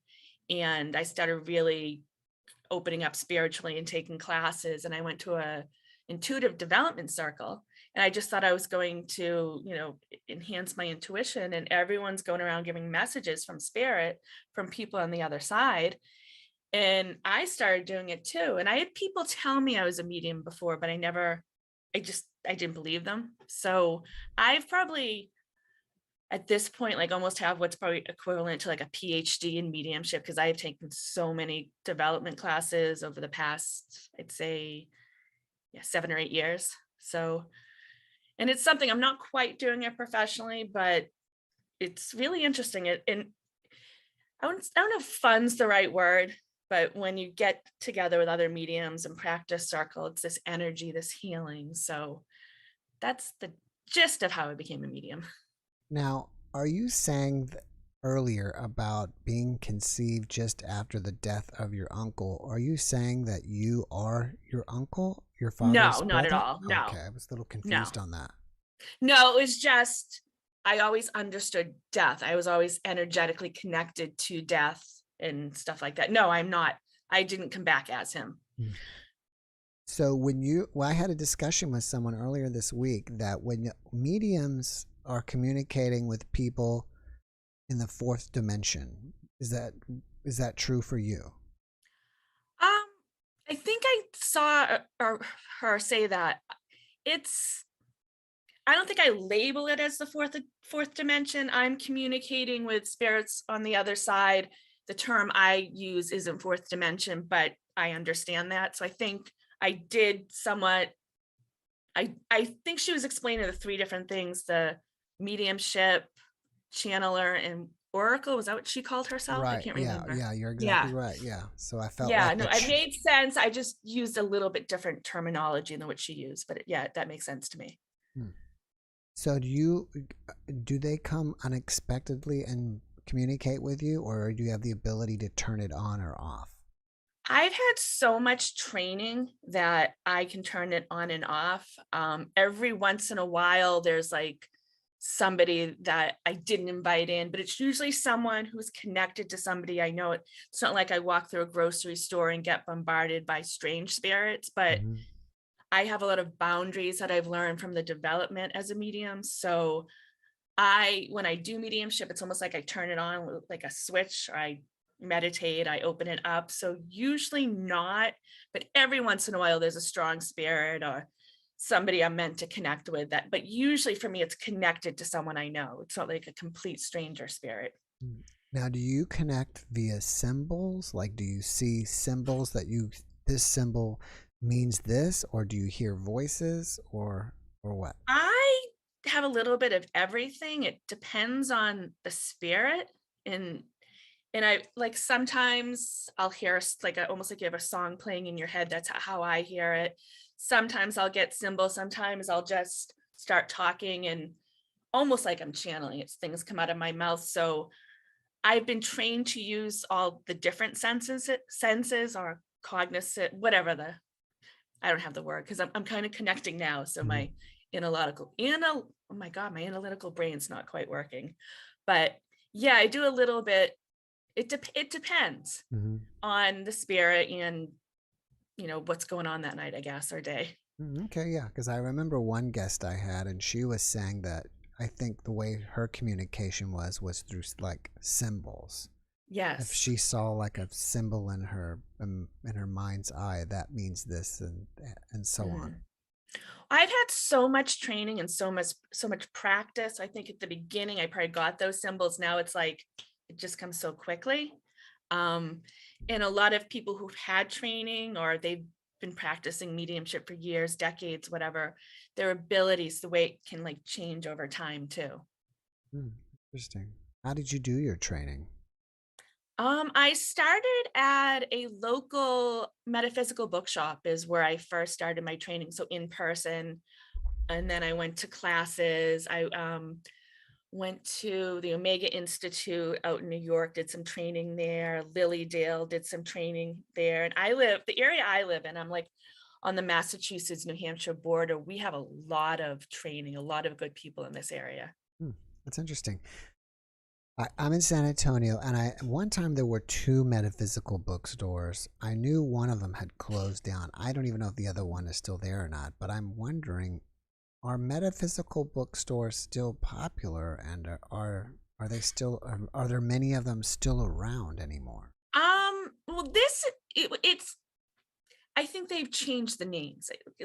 It was a metaphysical bookstore, but it's become a learning center. Like the place where I originally started, it was, they moved their office or their location to a bigger area. So I think they're still around, but I think they've expanded, or some of them may have gone out of business because of Amazon and stuff. But I think those who have stayed around have expanded to learning, and it's like a metaphysical center or like a college almost. Right, it makes a lot of sense. So do you do this as a full-time job or as a hobby or just like a part-time The job? combination of, I go back and forth to like hobby or doing it paid. So not quite doing it professionally. It's not full-time. I don't know. I mean, I also do card readings and clearings and healings. And my main business is actually how Linda, Typo, and I met, is I help adults with ADHD. And that's how we connected, is collaborating together. And then we realized we were both interested in the metaphysical, spiritual type of thing. Oh, that's awesome. I don't know if you know that Typo, as you know, about my Discord, and she goes in there and does stuff for people. You're always welcome to go in there, and I don't know if you need practice or want to anyways, but if you want to, it's there for you as well. I just I make it a place where it's just all free. So if it, I don't know if that's has any, appeals to you or I not, do a lot of my stuff free. Like Linda and I'm the one that, or she introduced me to the concept where she does the donation only model. And I started doing some of my stuff that way and talked her into doing that. So she and I work very well together. Oh, great. That's awesome. Yeah. So what is the most shocking thing that you've ever, seen through a mediumship, like that even kind of blew you away? I get weird things. Like they don't show me like in detail, but like I was doing a group a while ago, and it was actually someone I knew came, and it was somebody was killed or thrown off a cliff or something. And I get like questionable deaths, but when they come through, it's not so I'll solve the case. It's more so I'll help the person heal, or the message that's usually given by the person on the other side that was murdered or had a questionable death is let it go, forgiveness, healing. It's usually not about, okay, you need to find justice, you need to fight. So that's probably those type of things where were kind of freaking me out at first. And especially when I was practicing, I'm like, well, this is what I'm getting, but it can't be this. It can't be that this person was murdered, or it can't be that somebody else was involved in the death. But if I'm not thinking about it, just the stuff comes out. And I think that's like one of the biggest things that surprised me when I started training and practicing mediumship even more. It's so much more about healing than, being a witch or whatever people, refer to it as. It's about healing and hope and that type of thing. All right. Well, before I run here, you're welcome to plug your website or your Facebook page or anything that you have going on. TaraMcGillicuddy.com is my main website. All right. There you guys have it. Thank you. Thank you, Tara, for coming on and sharing with us. Thank you for having me. All right. You have a great evening. You too. Bye-bye.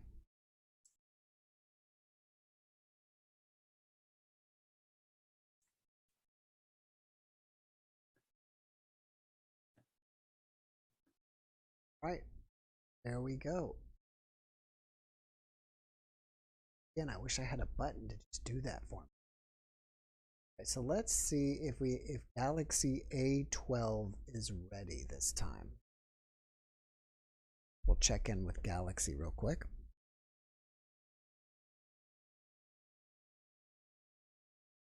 And see what's going on. And then we've got Typo. We were just talking about Typo, so there she is. And then Mr. Leslie King's from Hong Kong, China. So I wonder if he's able to play music for us now because he was working on that.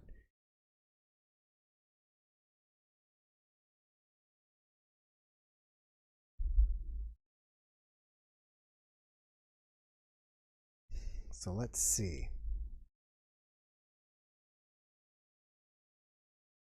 Ask to start video. Find out here real soon.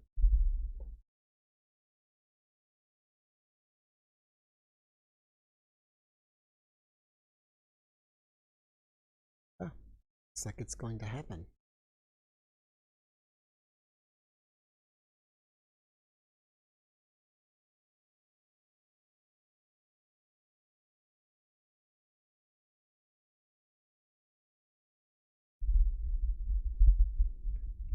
All right.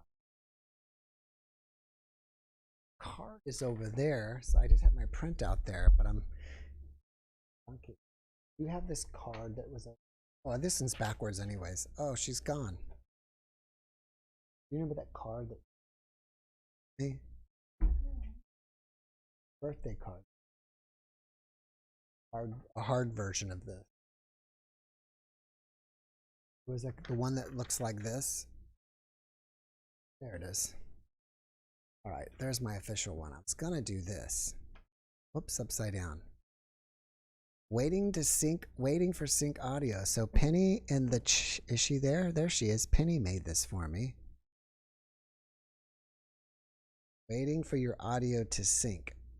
Penny Sutton's there, so thank you again, Penny, for making this for me. And she made it backwards so we can read it in the thing. And if you get a chance, she's got an Etsy store. She makes really cool cards called Tinvites. So like greeting cards, birthday cards, that kind of stuff. So maybe if you need something like that, you can tell Penny, hey, give us the link to your Etsy store. Otherwise, you just Galaxy A12, you just gotta wait a moment, because it takes Zoom a few minutes to just sync up sometimes, to sync the audio. Yeah, it's okay. It's okay. Just wait 1 or 2 minutes. It'll finally sync. If you can hear me, then you'll be all right. Just have to wait a minute. It happens sometimes. And it looks like she's a painter. Oh, looks like we could see her paintings in the back.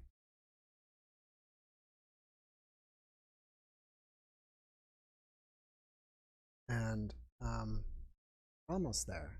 It happens from time to time. I don't know why it is. Every now and then it just happens where a guest, it just takes a little time for the audio to do that. And I don't really know why.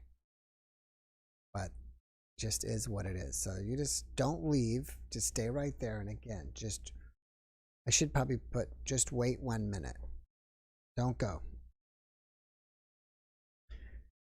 And I never saw, did anybody ever post?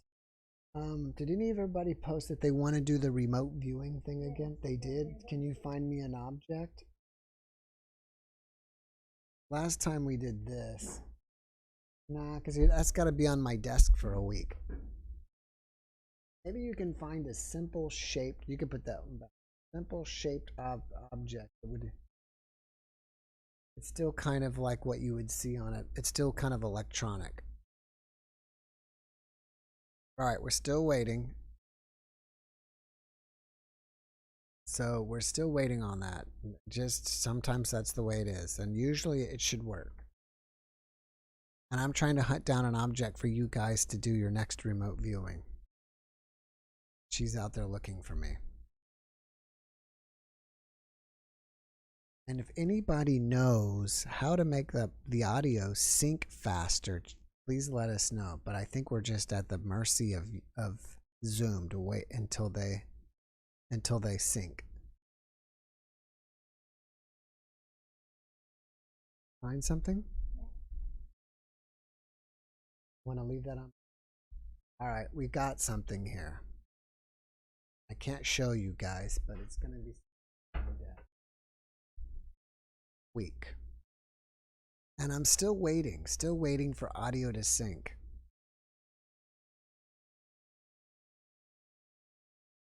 So that's what's going on. I don't know if, can you hear me? Do you hear me? I don't, probably not.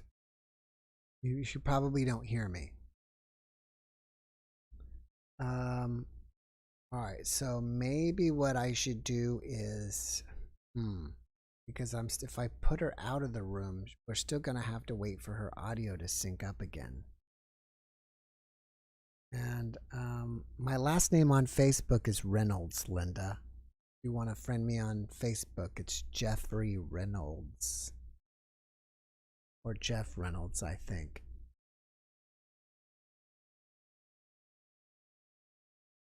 And that was pretty good, Amanda. That Soren, you said Soren guessed something that was elephant shaped, which I guess you could say that gun was elephant shaped. Can you please turn your volume up? Was that to me or to someone else? Hold it a minute off camera. You guys, I'm holding the object. I'm holding the object right now. Maybe that'll help. Maybe I'll hold it while I'm talking to everybody, if that helps. Thank you, Noob Galaxy. So, there are several. It's not Jeff R. It's Jeff Reynolds. What?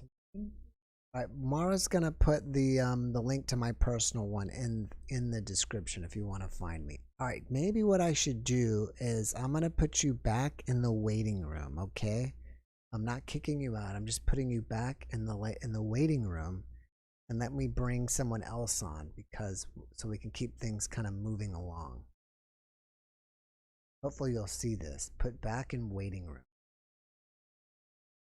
And let's go to Typo and see what Typo's up to.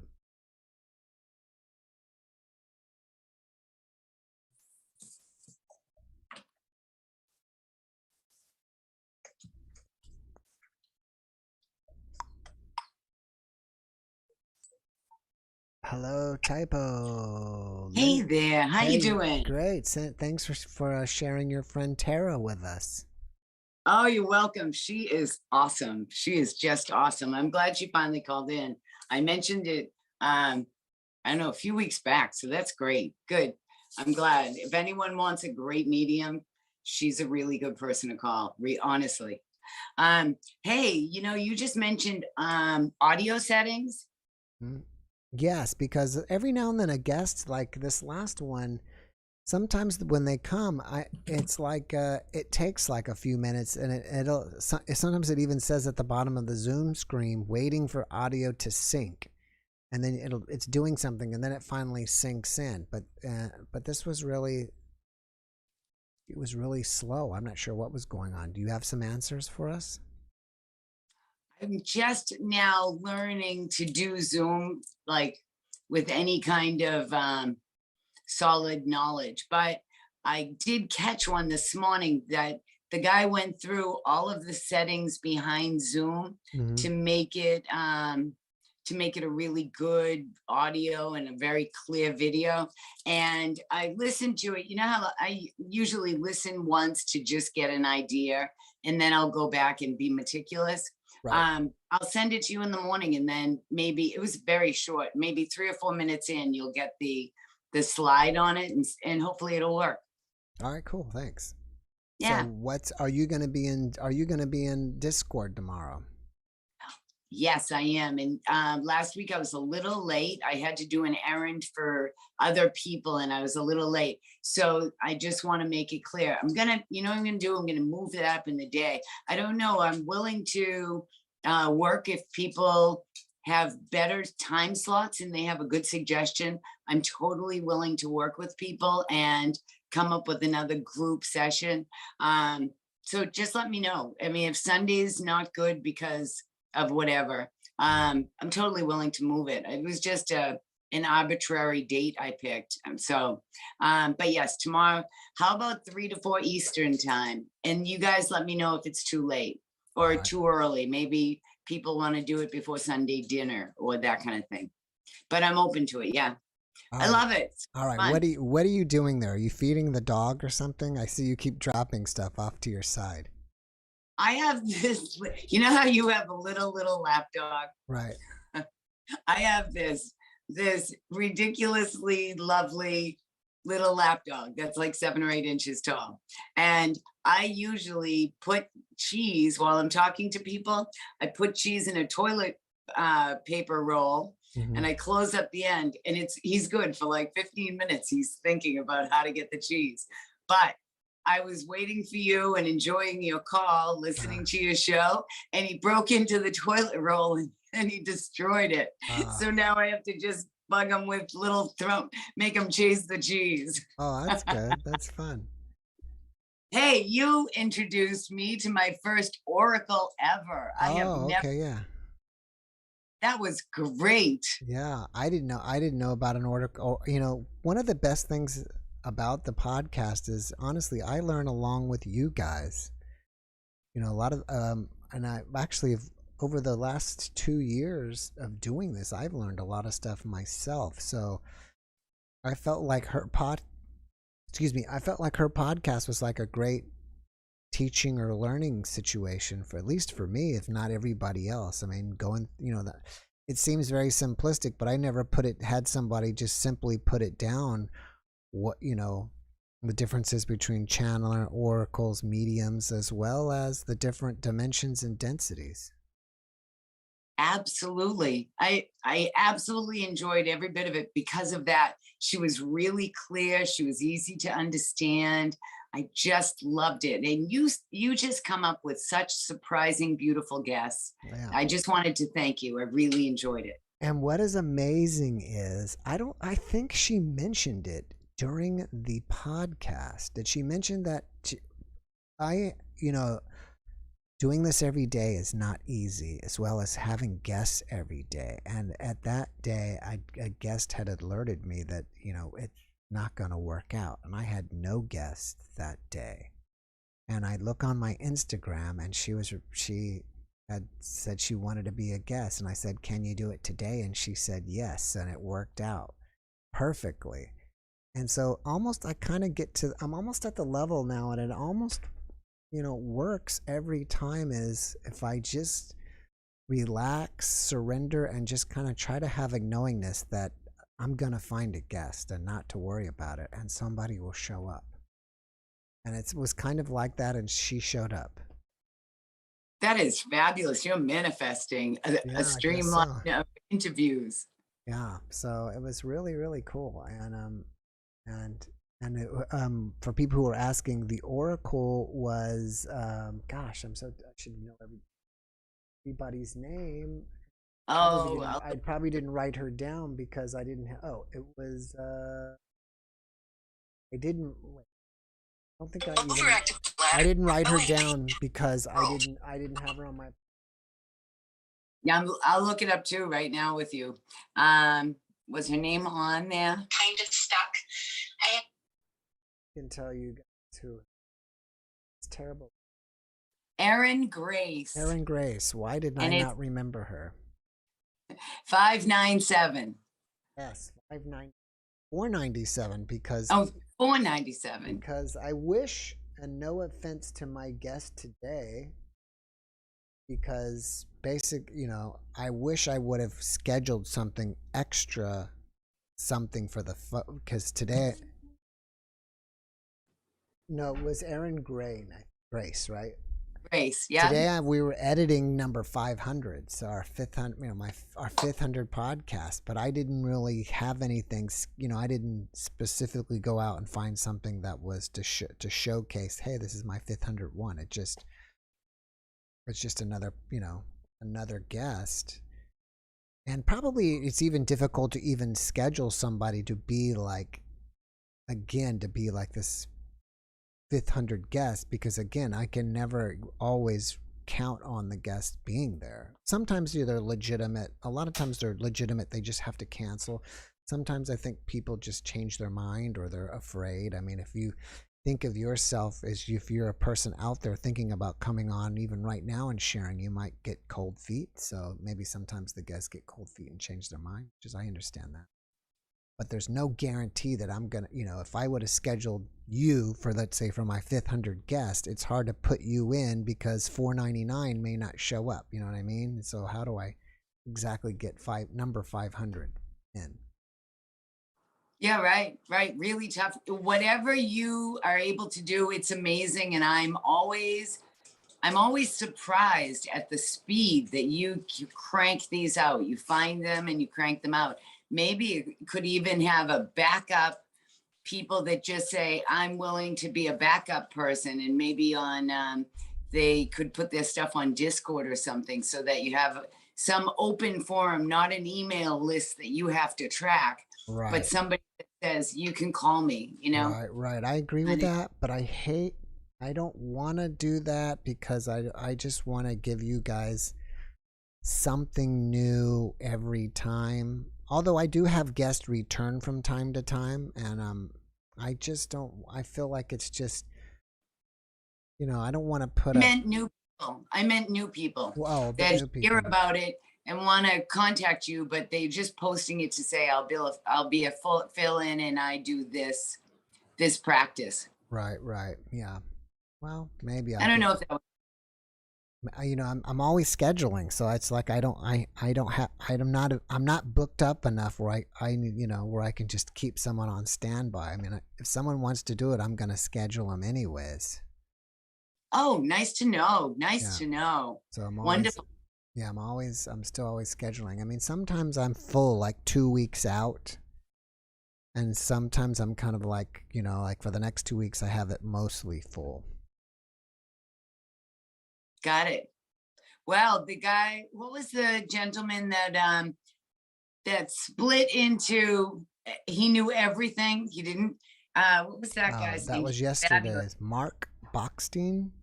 Yes.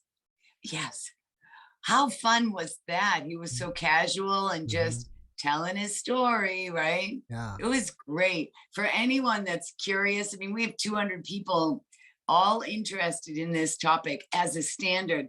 And I'll tell you, the weather outside in Boston, if I were going to be out on a weekend, this weekend would be it. Like, there's a lot of people that are not watching online simply because we're having beautiful weather. Right. But if I were a person that was a regular watcher and had some fun stories, I'd definitely be putting it out to friends and family, or if you know anyone that does, a local person that does Reiki, things like that, just spread it, because this is the coolest. Just getting people to tell regular stories. It's just great. Right. It's so interesting that you mentioned that, because I had dabbled in changing the times around already, and I was just wondering, is Saturday night, especially in the summertime, really a good time to be doing this? Because, once people are off, my audience is adults, not kids anymore, and they're going to go out and do stuff. So is Saturday night really the optimal night to be doing a live stream? Would it work better on another night, as well as now that it's summertime, people are out enjoying themselves? So should it be later on Saturday nights? But then it's difficult because the people in Europe are already up at 2 or 3 in the morning. What is the perfect, if there is even a perfect day and time? I don't even know. I feel the same way. I've taught online for like 20 years or whatever number of years, 15 years. And I've always been split between that. Like I'll time it during the early day part of the day, or 9 o'clock at night, and just see who signs up and what feels better for people. And you know what? Sometimes it completely surprises me. And 3 o'clock in the afternoon is sold out. But 9 o'clock, when I would imagine people at home resting and they'd want to take part in something, that has less signups. So I think there's no way to, I think you just have to pull a live one sometime and see, Yeah. Yeah. Right. Love. Thank you so much. And by the way, that clip that you made that had all little clips of people. Yeah, the inspirational one. Thank you so much. That was a blast. That was really, it's a keeper. Like, I'm in my mind, I'm thinking, oh, that felt so good just to see all those people that we've seen through the last few months, right? And it was really fun. You were in that one, weren't you? I was. Yes. Yeah, so I thank was. you for being a part of it. Oh, my pleasure. I was, but then but there's so many faces. I remember their story. And so as I'm seeing the faces, I'm going, oh, I want to listen to that one again. Or, oh, that girl was so much fun. Mm-hmm. Or that guy blew my mind. Like, just great. So Mm. have a great night, guys. Take All right, care. thank you. Have a great weekend. You too. Bye-bye. All right, so should we go back to Galaxy or should we go to Leslie? Let's see. We'll give Galaxy a try again. She's been with us for quite a long time, and we'll see if it's going to work this time. Hopefully, we'll get a quick audio syncing. Let's see. So we're still waiting for audio to sync. I wonder if she has her audio connected. Probably does. She's probably on a cell phone because it's vertical. So it should connect. We're again just waiting for the oddity to sync. Yes. I don't think that'll I don't think it matters. I think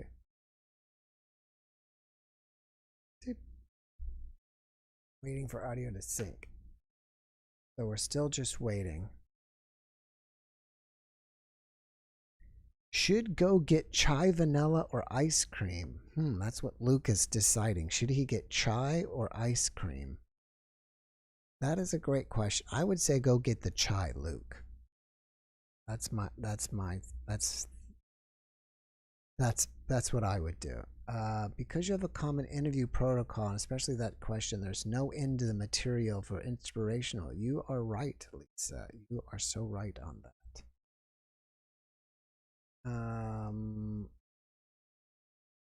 Let's see. Smokers do not know God yet. Ask them. I'm not sure what that was about.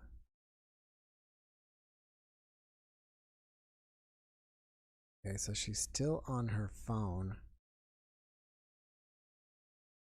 And we're waiting to see if she can get...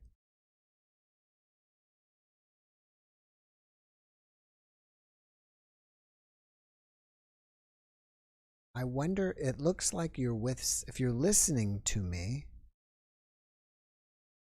if you looks like you're with somebody else. If you are, maybe you can try their phone. If you hear me. If you're listening on YouTube, maybe you can try somebody else's phone to get in. I don't know if she's going to hear that or not.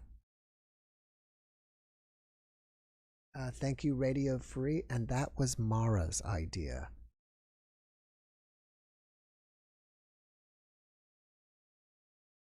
So I'm going to bring Leslie on. And I am not kicking you out. I'm just moving you back. I'm going to move you back to the waiting room. And we'll see what's up with our friend Leslie. See if he's going to be playing some music for us today. He was trying to figure out how to get his system up and running to play piano for us, I believe. So we may get a concert from China. There he is. Leslie, can you hear me? Yes, can you hear me too? Yeah, you're a little bit low on volume for me. I use this kind of things. Not sure, maybe better if I holding. Or... Yeah, it's a little better. So did you ever get your system hooked up so you can play piano for us? So I really was so your. Now I don't know how I feel for you give an announcement, come and play for China, and total different why I come. Not yet. The system Not is yet. not yet. That's okay. We're still happy to have you either way. I a little bit feel, how to say, like a little child before go to examination. Mm-hmm. And you will understand very, very soon for why. For I have no chance, but I think so. If have heaven and have God, I think so. Everybody look for me, for I am willing to share something Mm-hmm. or not. But I think I need to share. No. All right. What do you And have to share? you know, the story began. I know I have just 10 minutes. I put my, you know, the watch here. But I was very provoked last time somebody shared about the earthly name and heavenly name.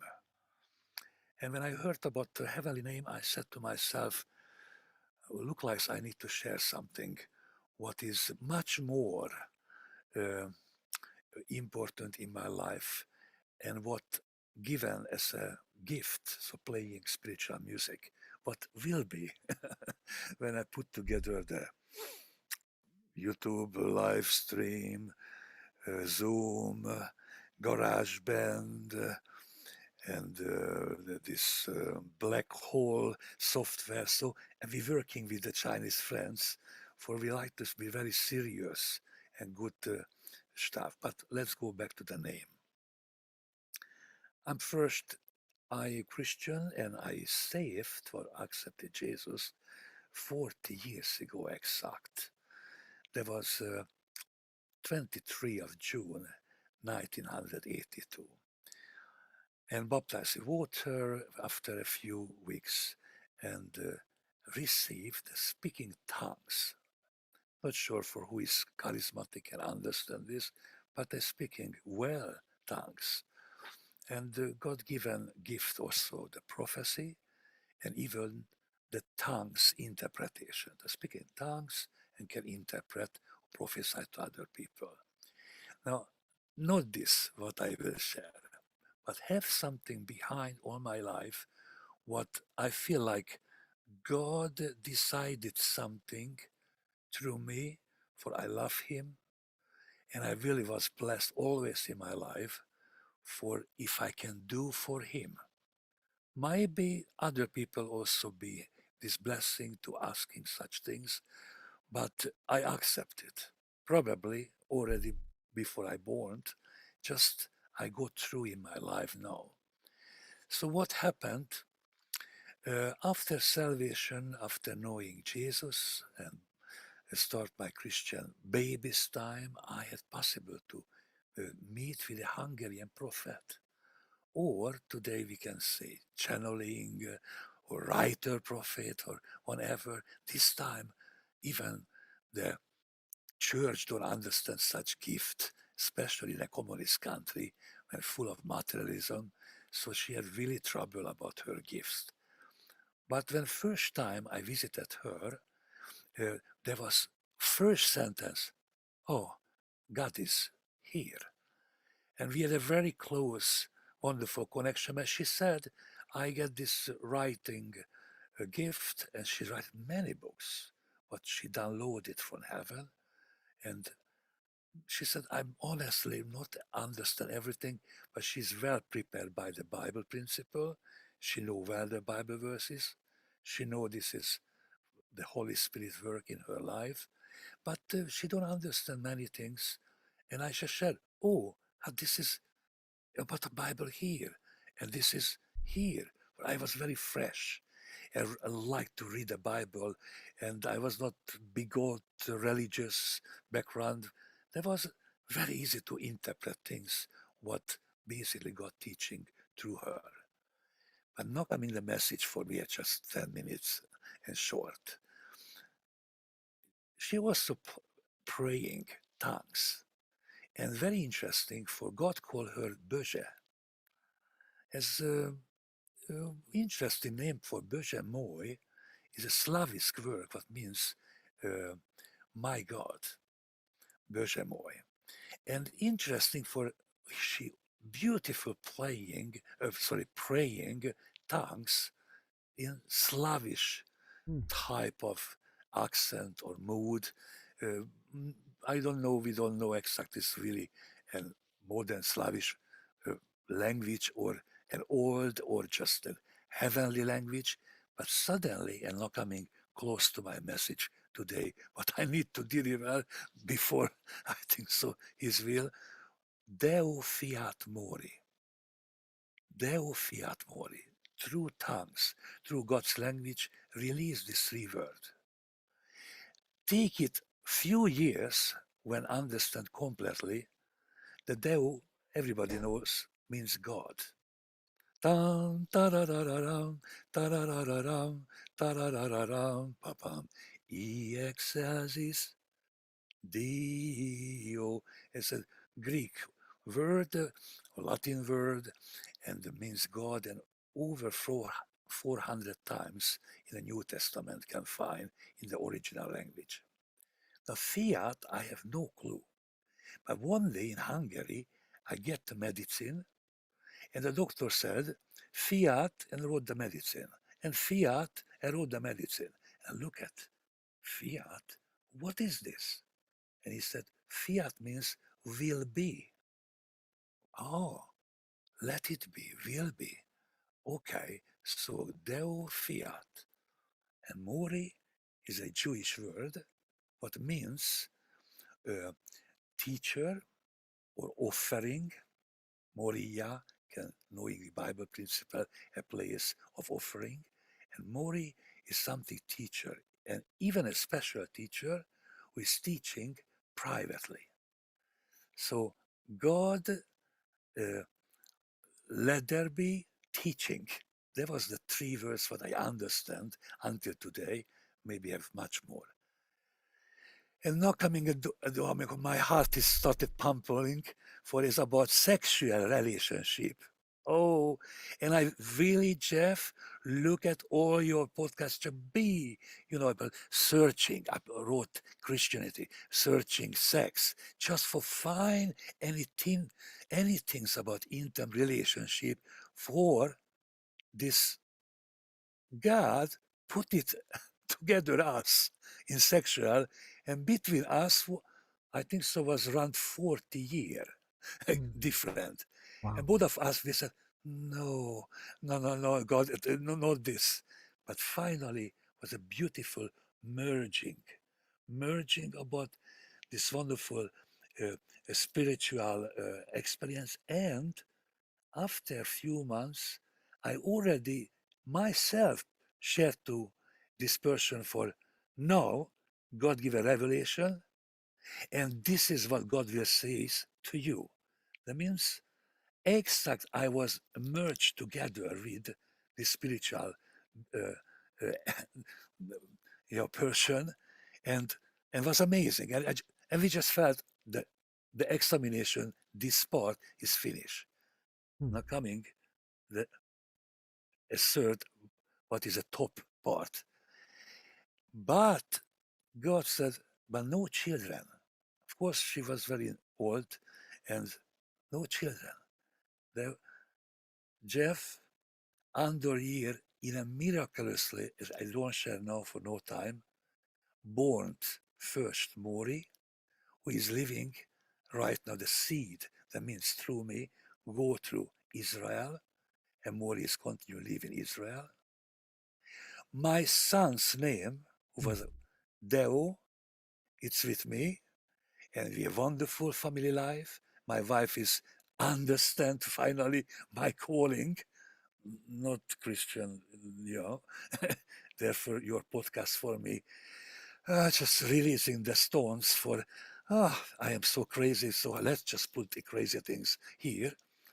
And unbelievable, and finally a miraculous way, born fiat also. And every birth certificate that you can find, the Deo and a fiat and a Mori, and the three boy is living right now in earth, and the calling is in this stage completed. So I just want to share for you, for my spiritual name also Mori, originally, and I really teach all my life about music, one-to-one most of the time, and God give this gift what one day I will also playing, and hopefully this music will be filled with the Holy Spirit and can reach all your public and friends and things all the world, not just when I play, but in the future also. So this is my little sharing, for I don't want too much to take time. Well, thank you for sharing, Leslie. And I hope that by next week you'll have this figured out. You know, you could always just put a microphone in front of a piano. Oh yes, this is very easy. So no problem. I am more and more encouraged. It's coming, and definitely I know you look for this, and I will do it. Next time will be music. All right, perfect. All right, Leslie, thank you for coming and sharing. I'm going to move on. Have a great rest of your weekend. You're probably already Sunday over there in China, right?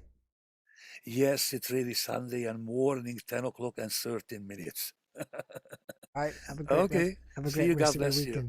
All right, God Bye bless you. bye. Bye. All right, we have. Let's see if we can get Galaxy in finally. I mean, we getting her in. We just haven't been able to get her sound to link up. So hopefully that'll happen now.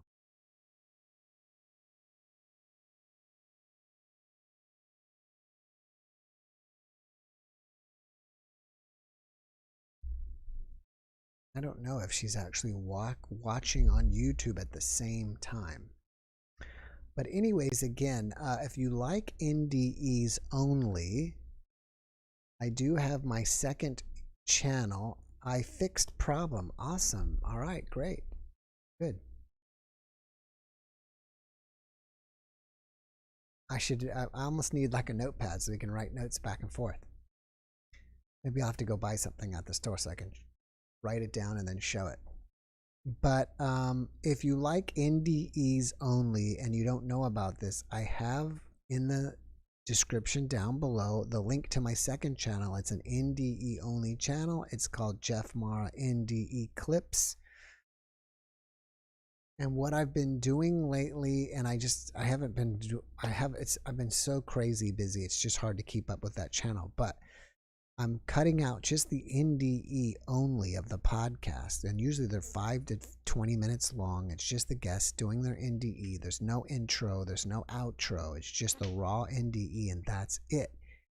And especially for those who don't have the time to invest in an entire hour, that's there. And if you want something like that, I hope you subscribe and watch those videos. Again, that's in the description below. It's called JeffMara NDE Clips. So that is there. And we'll see. Still waiting for this to sync. I'll show my card again and I'll say waiting for audio to waiting for audio to sync. So that's what's going on here. And if you have any, I've got it in my hand again, the remote viewing object for next Saturday. So if it helps for you, it's in my hand. If you have any questions, we'll wait a few minutes and see if we'll finally get hers to sync. And a lot of times I found this out, that whenever we have a lot of trouble to get somebody to work, usually it's worth the wait. Because usually it turns out that it's a great guest. Or a great, you know, it turns out that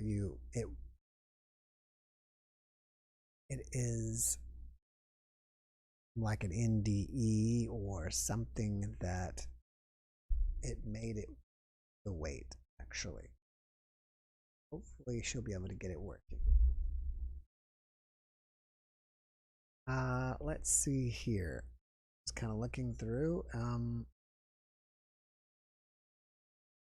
And you're welcome, Woke Man. And Woke Man, I appreciate that.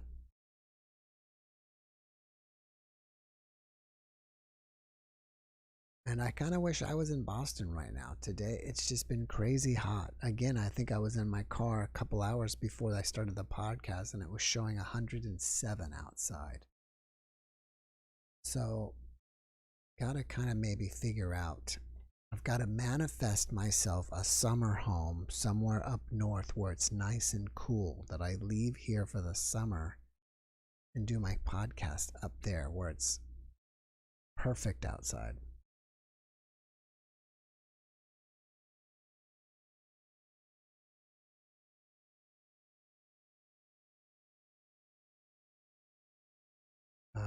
Human Love 107. Oh yuck, yes. And luckily, it's not too humid. It's a little bit humid. I don't know what our humidity is. It's probably 50%. It's not as bad as like Houston or New Orleans. If you guys ever go to New Orleans this time of year, it's like close to this heat, but like crazy humidity. Yes, thank you for trying.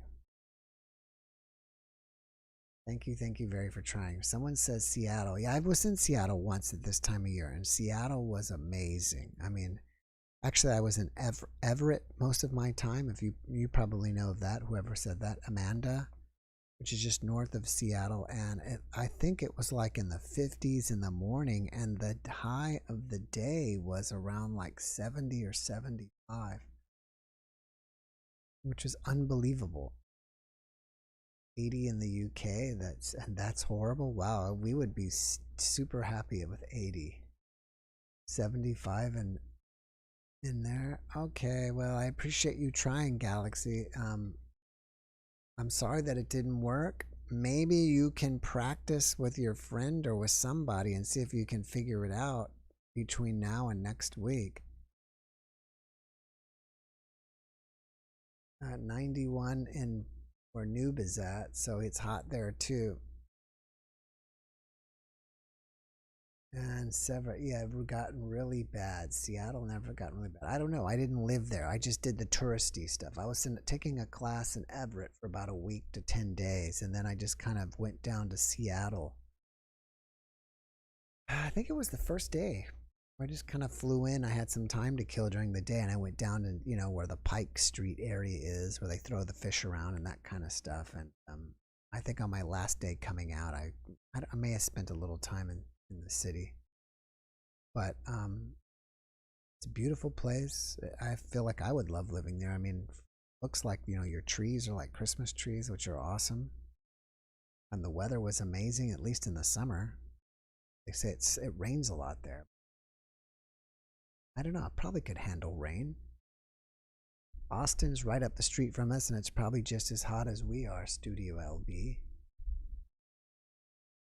Don't get me wrong, Texas gets to the point where it just gets right to deal with it. It's really true. It's really hot. I was actually telling my wife today, I've kind of had a headache today. I think it was from the heat. The only benefit, or one of the benefits, is that it's so hot during the day that your pool gets really heated up, and for all the swimming pools. I don't have a swimming pool at the moment, and so even in the evening time, the pool is so warm, it's like bath water. So it's really nice that it's even really best for me. I enjoy swimming at the nighttime or in the evening time when the sun's down. It's not so hot outside. The water temperature's great. And it's just nice to go outside and take a swim, and everything's lighted. As well as the Gulf of Mexico is really warm this time of year. That is also like bathwater temperature. So we're kind of spoiled here in that way, that we're used to swimming in water that's like bathwater. One summer I was in Virginia Beach, and it was pretty warm outside, but for me the water was freezing cold. As well as one time I was up on Long Island, New York, and I think that was in June. And again, it was probably around 80s or 90 outside, but the water was crazy cold for me. I didn't even want to get in. That's how spoiled I am. So that's the trade. I guess Galaxy A12 didn't make it.